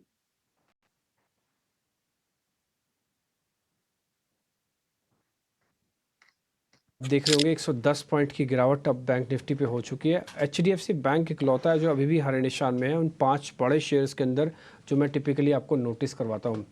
खैर कुछ शेयर्स पे हम और भी ज़रा चर्चा कर लेते हैं जहाँ पे शुरुआती बढ़त या फिर गिरावट देखने को मिल रही है। एक शेयर मेरी लिस्ट में और भी है जहाँ पर अभी मैंने हेवल्स आपको नोटिस कराया ना, ऐसे एक शेयर और भी है जहाँ पे प्राइस एक्शन अभी हुआ नहीं, अभी होना बाकी है। वो शेयर है BEL का। ये और चल सकता है क्या अंशुल सर? एक बार जरा चेक करना BEL। बिल्कुल डिम्पी जी, जो पावर ग्रिड में दिक्कत थी वो बीईएल में ब्रेकआउट में कन्वर्ट हो रही है। प्रीवियस मंथ हाई के ऊपर ये सस्टेन कर रहा है, तो यहाँ से इमीडिएट जो लास्ट मंडे का हाई बना था 323, वो पहला टारगेट बनेगा। और 323 अगर ये स्टॉक निकाल लेता है तो 345 तक ये जा सकता है। इसमें प्रीवियसली ओपन इंटरेस्ट काफी अच्छा बिल्टअप है, तो मैं मान के चल रहा हूँ कि ओपन पोजिशंस, इसमें लॉन्ग पोजिशंस बिल्ड हुई हैं और ये ब्रेकआउट सस्टेन होगा।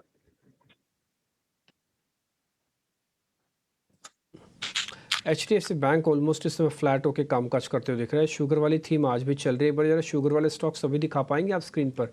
मैंने जो 2-4 शेयर लगा रखे हैं वो तो चल रहे हैं। आप जरा बजाज हिंदुस्तान एक बार जरा दिखा दीजिए, वो तो भी चल रहा है, मेरी स्क्रीन पे लगा हुआ है बाकायदा वो। ठीक, एक बार जरा बलरामपुर चीनी भी दिखाना। यस, ये भी हल्का हल्का ऊपर है। द्वारकेश, रेणुका, ये सब भी दिखा दो एक बार। आज वो मोमेंटम नहीं बन रहा जो बनना चाहिए। वजह भी है ना, थोड़ा मार्केट आज थोड़ा डल है, डल इन द सेंस थोड़ा नीचे भी है, और मेरे हिसाब से तो थोड़ा और क्रैक बड़ा होना चाहिए, अभी उतना नहीं है, क्योंकि जो जिस डिप की मैं रिक्वायरमेंट है ना मेरे को, वो भी कंप्लीट ही नहीं हुआ। वो बैंक निफ्टी में 350 पॉइंट की गिरावट के साथ कंप्लीट होगा, वो अभी नहीं हो रहा है। अच्छा, केएम शुगर बता दो तो सर ने आपको दिया था, अंशुल सर ने। अंशुल सर बहुत बधाई आपको, आपका बढ़िया शेयर चल रहा है। केएम शुगर तो 10% ऊपर हो गया, जबकि ज़्यादातर शुगर स्टेक्स आज आधा परसेंट ही है। आपका शेयर तो अच्छा चला है, बहुत बधाई सर आपको, थैंक यू वेरी मच अच्छा शेयर नोटिस करवाने के लिए। एक ऑप्शन का चैंपियन में आज ध्वनि पटेल हमारे साथ जुड़ रही है, उनको करते हैं एक बार जरा स्वागत। लेके आइए ध्वनि पटेल जी को।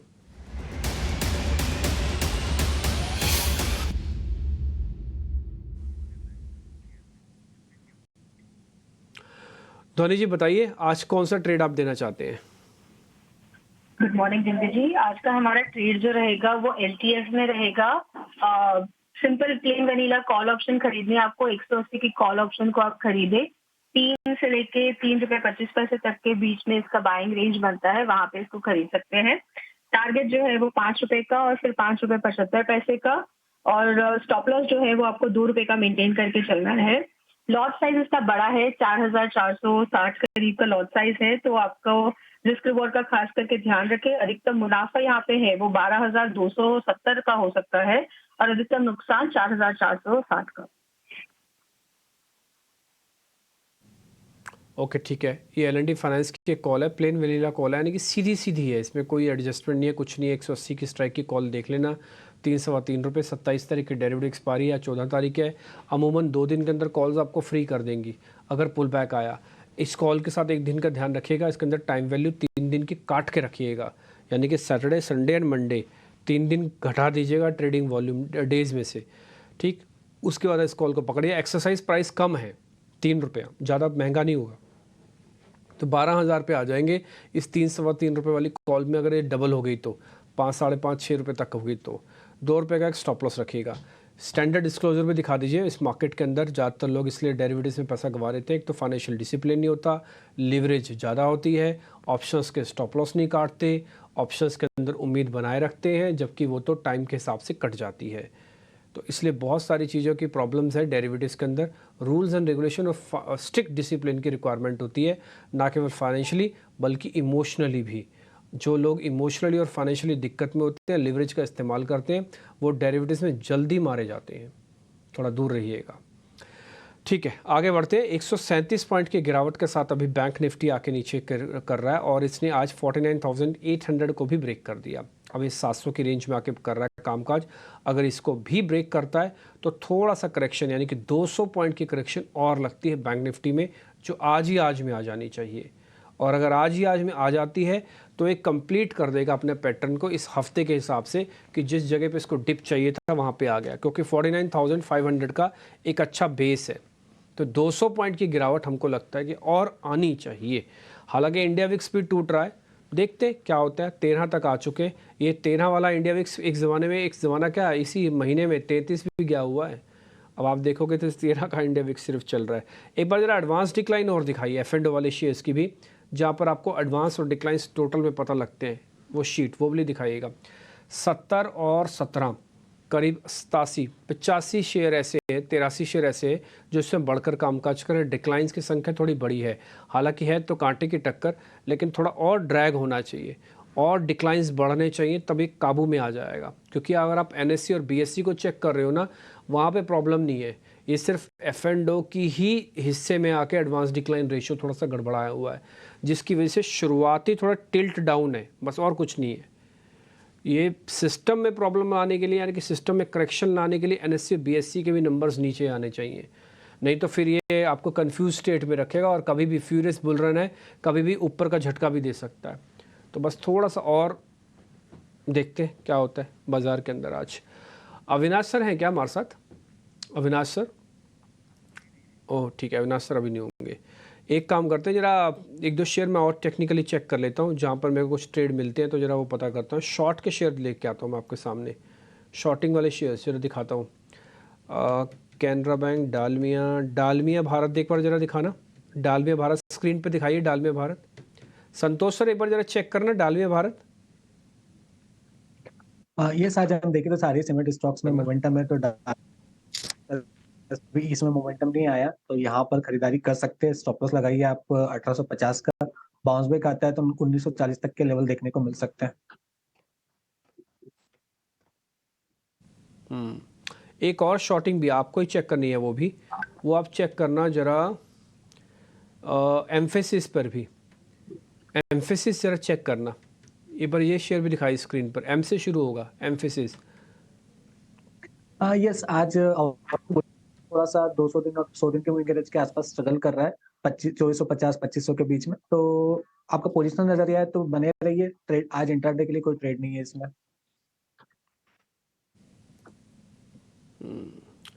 ठीक है, इंट्राडे के लिए कोई ट्रेड नहीं है। शॉर्ट कवरिंग तो मैं आज नहीं देखूंगा, थोड़ा मुश्किल है। अनवाइंडिंग के सौदे में से चेक कर लेता हूँ, कोई ट्रेड बनता है तो। हीरो मोटोकॉर्प थोड़ा वीक हो रहा है, थोड़ी और गिरावट आएगी क्या कपिल? हीरो मोटोकॉर्प के अंदर थोड़ा ड्रैग होगा, हीरो मोटोकॉर्प नीचे जाएगा थोड़ा और? जी, काफी अच्छी मोमेंटम आ गई है और पिछले 3 दिनों से थोड़ी सी सुस्ती भी दिखने तो हमें मिल रही है। और 3 दिन का जो उसने बेस बनाया हुआ है तो बेस का ऑलमोस्ट ब्रेकडाउन हमें क्लोजिंग बेसिस पे दिखने मिल रहा है। 5776 जो इसके लेवल के नीचे चल रहा है तो उसका ब्रेकडाउन तो है। तो इंट्राडे के पर्सपेक्टिव से थोड़ी सी और भी नरमी गहरा सकती है। नीचे में 5700 तक का momentum next best support level मुझे लग रहा है। तो 70 पॉइंट की और declining momentum on the card हो सकती है स्टॉक के लिए। देखो, बैंक निफ्टी भी नहीं गिरने की कोशिश कर रहा, जबकि बैंक निफ्टी का शुरुआती डाटा कमज़ोरी का बना है, उसके बावजूद भी नहीं है। ये जो गैप की मैं बार बार आपसे रिक्वेस्ट कर रहा हूँ कि गैप पे लेना, और ज़्यादातर गेस्ट ने भी कहा गैप पे, ये कंप्लीट नहीं बन रहा। ये कुछ वैसा ही है कि जैसे आपको बुखार चढ़ा और मैं आपको क्रोसिन की गोली दे दूँ कि बुखार उतर जाए, उतर जाता है, फिर से चढ़ जाता है, फिर से गोली देते हो, फिर से बुखार उतर जा रहा है। एक समय ऐसा भी आएगा जब बुखार आएगा ही नहीं आपको। ये कुछ वैसी वाली फीलिंग आ रही है मेरे को मार्केट के अंदर। 5 दिन तो हो गए आप गैप की वेट कर रहे हो, तो वो नहीं मिल रहा आपको। आप थोड़ा चलना चाहते हो, चल भी नहीं पा रहे हो। फाइनली आज डिसाइसिव डे है। अगर आज भी मार्केट ने नहीं गिरा ना, तो ट्रस्ट में आप मंगलवार से बाजार गिरोगे ही नहीं। अब देख लीजिएगा, डाटा का चर्निंग ऐसा होगा, कुछ ना कुछ न्यूज़ ऐसी आएगी, कुछ ना कोई बात ऐसी होगी कि फिर मंगलवार से बाजार नीचे जाएगा ही नहीं। वो गैप का आपको भूलना ही पड़ेगा, फिर सामने पे कैलकुलेशंस बिठानी पड़ेंगी। तो इसलिए आज का दिन बड़ा डिसाइसिव है।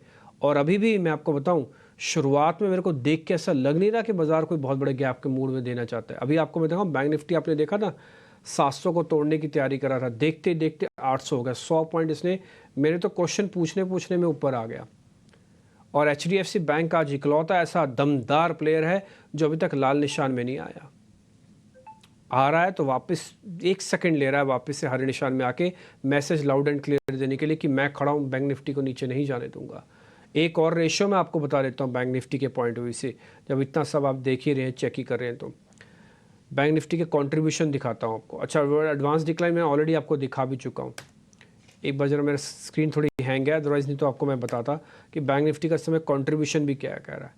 मेरे को लगता नहीं कि बहुत ज़्यादा शेयर्स आज मार्केट में दबाव बनाने का काम कर रहे हैं। लेट्स सी, देखते हैं क्या होता है। सृष्टि, मूव्स देखने को मिल रहे हैं, पर इस बीच एक काउंटर जो कि कई दिनों से हमारे एक्सपर्ट्स भी इसको हाईलाइट कर रहे थे, वो है एबीबी इंडिया। आज फिर से मैं देख रही हूँ कि 2% की यहाँ पे तेज़ी है। सीमेंट्स और एबीबी, ये सभी हमारे एक्सपर्ट्स ने, आपको पिछले 2 से 3 दिनों में आपने देखा होगा कि हमारे एक्सपर्ट्स के रेडार पे थे। कई सारे उन्होंने इस पे कॉल्स भी दिए, पर संतोष अपने ये प्रीवियस हाई को फिर से क्रॉस करने की कोशिश कर रहा है। क्या इस अप मूव में वो कामयाब होगा और क्या फिर 9000 के टारगेट्स इस पे ध्यान में रखें या फिर अभी थोड़ा सा रुक जाना चाहिए मार्केट के मूड और मॉल को देखते हुए? जी, मुझे लगता है मोमेंटम जारी रहेगा। बहुत ही स्ट्रॉन्ग काउंटर है फंडामेंटली और एफआईएस सारे इंस्टीट्यूशनल इन्वेस्टर्स के रेडार पर है। मुझे लगता है ये स्टॉक आने वाले दिनों में आपको बहुत जल्दी 5 डिजिट में ट्रेड करते नजर आएगा। 10,000 के ऊपर के लेवल देखने को मिलेंगे, तो इसमें बने रहना चाहिए। आप एज इन्वेस्टर हो तो फ्रेश खरीदारी भी कर सकते हैं।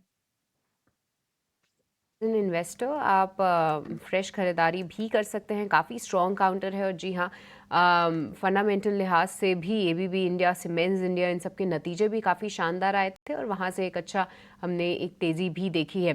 पर अंशुल, आपने शायद नाल्को दिया था। नेशनल एल्यूमिनियम में देख पा रही हूँ कि अभी वो काउंटर 3% की तेज़ी दिखा रहा है। आपने जब कॉल दी थी शायद वो 1.5 या 1.25% की तेज़ी थी। तो बताइए क्या यहाँ पे टारगेट सेट हो चुके हैं और साथ ही अन्य मेटल काउंटर्स पे भी राय दीजिए, क्योंकि निचले स्तरों से आज वेदांता, हिंदुस्तान कॉपर, ये सभी काउंटर्स फिर से चमकते दिख रहे हैं। कोई और स्टॉक जो कि मेटल स्पेस से पसंद है? इसमें 190.2 पे बाई कॉल दिया था। 192.75 चल रहा है। 199 करीब का रेजिस्टेंस है, वही टारगेट भी है। तो प्रोबेबली आज शाम तक या कल मंडे ट्यूसडे के सेशन में अचीव हो जाएगा। दूसरा हमारा फेवरेट काउंटर है हिंडाल्को। जैसा 280 के अराउंड वीडीएल में ब्रेकआउट आया था और वहां से 40-50% की रैली आई थी। हिंडाल्को में भी मंथली चार्ट पे 25 महीने का बेस ब्रेकआउट है 635 पे। टारगेट 900 के करीब है।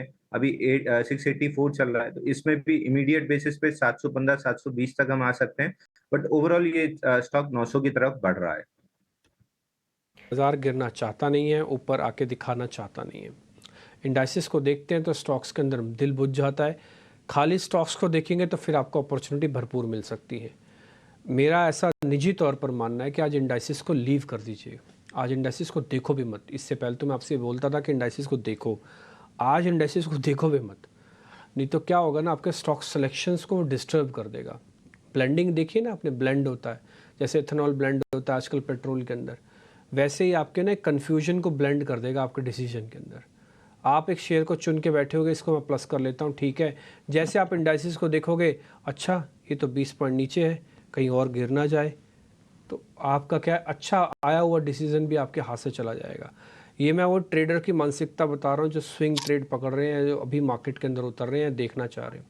मैं खुद एक डीलर रह चुका हूँ, तो इसलिए मेरे को ये सारी चीज़ें पता हैं कि स्क्रीन देखकर लेवल्स देखने के बाद क्या मन में चल रहा होता है, कैसे इन हाथों से सौदे प्लस किए जाते हैं, कैसे स्टॉप लॉस कटने का दुख होता है, और कैसे जब शेयर फंस जाए, चला हुआ शेयर फंस जाए, तो दुख का लेवल कितना अपार होता है। ये मैं सारे फेजेस खुद से देख के आया हूँ। तो मैं इसलिए कोशिश कर रहा हूँ कि भाई मैं आपके सामने सिर्फ पक्के पक्के शेयर ही पूछूं जो मेरे को मिल नहीं रहे, फ्रैंकली स्पीकिंग। अंशुल जी, आपके पास कोई शेयर है तो जरा बताइए आप। सर चल रहे हैं, लेकिन जैसा मैंने शो के स्टार्ट में कहा था, मिड कैप और स्मॉल कैप में ज्यादा तेजी देखने के लिए मिल रही है। तो वहाँ पे एक स्टार का काउंटर था जो अविनाश जी ने स्टार्टिंग में बताया था। स्टार में मोमेंटम है, टिमकिन में मोमेंटम आ रहा है, जीपीआईएल में अच्छा मोमेंटम आ रहा है। टेक्स इंफ्रा हमने अपने क्लाइंट्स को बाय दिया था, वो ऑलरेडी चलना स्टार्ट हो गया है। तो mid cap small cap counters में काफी तेजी है। टेक्स इंफ्रा देख सकते हैं, स्टार देख सकते हैं, जीपीआईएल, ये 3 स्टॉक्स में काफी अच्छा मोमेंटम दिख रहा है।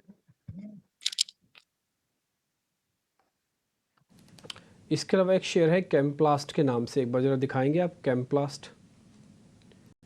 कैम्प्लास्ट ये स्पेशलिटी केमिकल से जुड़ी हुई कंपनी, एग्रो केमिकल से। कल हमने सुमित मूलचंदानी से पूछा था, अंशुल जैन उस समय आप फ़ोन लाइन पे थे, आप सुन रहे होगे, तब मैं उनसे पूछ रहा था बार बार आप यूपीएल क्यों नहीं बता रहे, तो उन्होंने कहा नहीं DCW ले लो। उन्होंने कहा नहीं फिर एक कैम्प्लास्ट ले लो। यही कैम्प्लास्ट उन्होंने पहले बार शेयर बोला था, जितना मैं लिख पा रहा था उस समय। 8-8.5% ऊपर है ये शेयर। आप उनका काम कर देंगे? अभी उनसे तो बात नहीं हो पाएगी। आप जरा बताइए कैम्प्लास्ट के अंदर आज जो तेज़ी आई है, इसको कैसे रखें, कैसे करें इसमें? अब में वीकली चार्ट पे एक बहुत बड़ा बेस ब्रेकआउट आया है, ऑलमोस्ट 102 हफ्तों का। तो ये अभी बस प्राइमरी मूव दिया है इस स्टॉक का, जो पूरा 102 हफ्ते का बेस ब्रेकआउट है। इसका टारगेट समवेयर अराउंड 900-940 का निकल के आ रहा है। एक इमीडिएट स्विंग हाई 686 पे है। तो पहला टारगेट 686 का बन रहा है, दूसरा टारगेट 900 का बन रहा है। बहुत बेहतरीन स्टॉक है, बिल्कुल स्टार्ट किया है अभी रैली, तो ना सिर्फ 1-2 दिन 3 दिन की ट्रेडिंग के लिए, बल्कि इसको 3 महीने के लिए अगर होल्ड करते हैं तो बड़े टारगेट्स देखने के लिए मिलेंगे। हमारे साथ एक और मेहमान भी थे, कलकत्ता से जुड़े थे, उनका नाम था राजेश अग्रवाल जी। उन्होंने भी ये शेयर के बारे में जिक्र किया था और आज शेयर 9% ऊपर है। कल मैंने आपको बताया ना कि कल पूरा अहमदाबाद से लेकर कोलकाता के बीच में हमारे दोनों गैस थे, हम बैठे थे दिल्ली में, तो पूरा इंडिया कनेक्ट हुआ पड़ा था आपस में। तो उसी के बीच में दोनों मेहमानों ने कैम्प्लास्ट को बाय बोला था, आज 8% ऊपर है। मैं ये नहीं कह रहा कि आपके पास होगा ही, मैं ये ज़रूर कहना चाहता हूँ कि शेयर का सिलेक्शन काफ़ी अच्छा होता है। अगर आप पर्टिकुलर स्टॉक्स आज के मेहमानों के सुन रहे होंगे, जान रहे होंगे, तो आपको अच्छा बेनिफिट हो। एग्जाम्पल बताता हूँ एक छोटा सा, सिर्फ 1 मिनट का समय ले रहा हूँ, 30 सेकंड का। अगर आपने ओरेकल फाइनेंस कल ट्रेड किया होता, कल नहीं आपने परसों ट्रेड किया होता संतोष जी की कॉल पे, तो ओरेकल फाइनेंस का जो 2 दिन का ट्रेड बेनिफिट है वो करीब है 10% से ज़्यादा का। ठीक है, 10% से ज़्यादा का प्रॉफिट अगर आपने कम्प्लीटली ले लिया होता, एग्जाम्पल मैं हाइपोथेटिकल मान रहा हूँ, 10% से ज़्यादा का आपने प्रॉफिट ले लिया होता, आपको ऐसा लगता है कि इस पूरे हफ्ते के अंदर किसी ट्रेड को आपको और करने की ज़रूरत है? कोई आपको और चाहिए? 8% तो साल का एफडी से मिलता है, तो आपको अगर एक शेयर भी हफ्ते के अंदर आपकी ग्रिप में आ गया ना, तो आपका पूरे हफ्ते का काम कर सकता है। सेलेक्टिव रहिए, या तो आप शेयर्स को पकड़िए या तो आप एनालिस्ट को पकड़िए। एनालिस्ट को पकड़ लोगे, उसके सारे स्टॉप लॉसेस, सारे टारगेट, सारे शेयर्स का रिपोर्ट कार्ड बना लो कि मैं इस एनालिस्ट को मानता हूँ, मैं इस एनालिस्ट की कॉल को देखा करूँगा। या तो फिर शेयर्स को पकड़ो, एनालिस्ट को छोड़ दो, फिर शेयर्स को पकड़ो कि अच्छा ये शेयर मेरे को भी सूट कर रहा है, मैं शेयर को ले लेता हूँ। तो अपनी बुक्स में भले पेपर ट्रेडिंग करो, आपको थोड़ा आइडिया लग जाएगा। जब पेपर ट्रेडिंग से आप एक्चुअल ट्रेडिंग में आओगे, थोड़ा बहुत डाइवर्जेंस आएगा, लेकिन वो भी आ जाएगा, वो पैसा भी हो जाएगा आपका। तो थोड़ा सा बस संभल कर ट्रेड करने की ज़रूरत है, अच्छे से पकड़िए मार्केट को, तो मेरे को लगता नहीं क्योंकि प्रॉब्लम आएगी बाज़ार में। आगे बढ़े, 1-2 शेयर और चेक करवा लें। मेरे को तो शेयर ही नहीं मिल रहे, मैं आपको फ्रैंकली बताऊं, मेरे को तो बड़ा ही मुश्किल हो रहा है आज तो मेरे लिए शो करना भी, क्योंकि मेरे पास शेयर ही नहीं है पूछने के लिए, कैसे पूछूं आपसे। शॉर्ट कवरिंग का शेयर है क्या? नहीं, ये भी निकला हुआ हाथ से। वेदांता, एक बार कुछ और चल सकता है क्या? कपिल जी ज़रा चेक करना वेदांता। जी, वीडीएल में काफी एक अच्छी मोमेंटम आई हुई थी। बाद में 22 तारीख से थोड़ा सा नीचे में स्लाइड भी आया हुआ है। आज के दिन में फिर से रिजल्ट तो दिखा रहा है, ओवरऑल स्ट्रक्चर काफी अच्छा है और आज सपोर्ट लेवल के यहाँ से कंफर्मेशन भी मिल रहा है कि स्टॉक प्राइस मूव करने स्टार्ट कर रहे हैं। तो 450 पे चल रहा है, इसका स्टॉप लॉस हमें अगर प्लेस करना हो, क्योंकि मेटल स्टॉक्स के जो मैं large cap, mid cap, small cap वो ट्रैक कर रहा हूँ, 82% ऑफ स्टॉक मेटल स्टॉक्स में सभी पॉजिटिव में है, तो एक अच्छा सा एक रुझान को इंडिकेट कर रहे हैं। तो 440 के स्टॉप लॉस से हम यहाँ पे ट्रेड कर सकते हैं और ऊपर में जो इसके अपसाइड पोटेंशियल मैं देख रहा हूँ, तो इमीडिएट अपसाइड पोटेंशियल मुझे कहाँ ना कहाँ पे 465 की और 470 तक की मुझे देखने मिल रही है। तो रिस्क और रेशियो आपका 1.5 से 2 के बीच में है, लेकिन मोमेंटम में है तो ट्रेड का कैंडिडेट बनता है और मार्केट भी यहाँ पे रिकवर कर रही है। बात आपकी सही है, मार्केट रिकवर कर रही है। देखते ही देखते निफ्टी बैंक ने अपनी सारी बढ़त को, सारी गिरावट को इनफैक्ट ख़त्म कर दिया और अब 17 पॉइंट ऊपर है। बैंक निफ्टी के फ्यूचर्स भी ऊपर आ गए, HDFC भी ऊपर है। यही बस आज मैं आपसे कह रहा था कि गिरावट आई तो फिर कंप्लीट लाओ ना। ये 100 पॉइंट दिखा के क्या प्रूव करना चाहते हो आप? क्यों कंफ्यूज कर रहे हो देश के लोगों को? आप कैसे बोले, हमें तो समझ में नहीं आ रहा। हम तो थक गए एक ही बात को बोल बोल के। मेरे से कई लोग कंप्लेंट भी कर सकते हैं, आप एक ही बार को 10 बार बोलते हो। अरे क्या बोले फिर मार्केट के अंदर? कितना टाइट रेंज कर रखा आपने भाई, क्यों रिटेलर्स को खून पीने में लगे हो सब? थोड़ा सा तो क्लू दो, थोड़ा सा तो गाइडेंस दो उनको, थोड़ा सा तो आइडिया। तो हफ्ता हो गया जो जन ये आप इवेंट क्लोज करने के बाद, ठीक है समझ में आ गया, इंडिया विक्स घट गया, समझ में आ गया, इवेंट खत्म हो गए हैं, ऐसा भी फिर पहले इतनी एक्साइटमेंट क्यों जगाते हो? इस देश के लोगों को वो एक्साइटमेंट का स्वाद को सिखा देते हो आप। 4-4 हज़ार पॉइंट बैंक निफ्टी के एक दिन में वॉलिटिलिटी करते हो, फिर बाद में 40 पॉइंट पे आके रोक देते हो। भाई आपके पास है वो मीटर चेंज करना अपने बिहेवियर का, बहुत सारे रिटेलर्स के पास है सब मीटर चेंज करने का बिहेवियर नहीं है। वो 4,000 भी नहीं झेल पाते, वो 40 पॉइंट भी नहीं झेल पाते। अब आप देखो, शुरुआत में गिरावट आई थी बैंक निफ्टी के अंदर, 150 पॉइंट चला गया था, देखते देखते बैंक निफ्टी 100 पॉइंट ऊपर आ गया। और वो ऐसा नहीं कि किसी जगह से टेस्ट करके आया है, वो बीच में से घुमा के लाया है। थोड़ा ध्यान रखिए, आराम से ट्रेड कीजिए। इस तरह मैं कुछ बोल नहीं पाऊंगा। मैं स्क्रीन देख के समझ सकता हूँ सब लोगों की दिक्कतें, उन सब लोगों की प्रॉब्लम, खरीदें तो दिक्कत, ना खरीदें तो दिक्कत। ठीक है जी, अब हम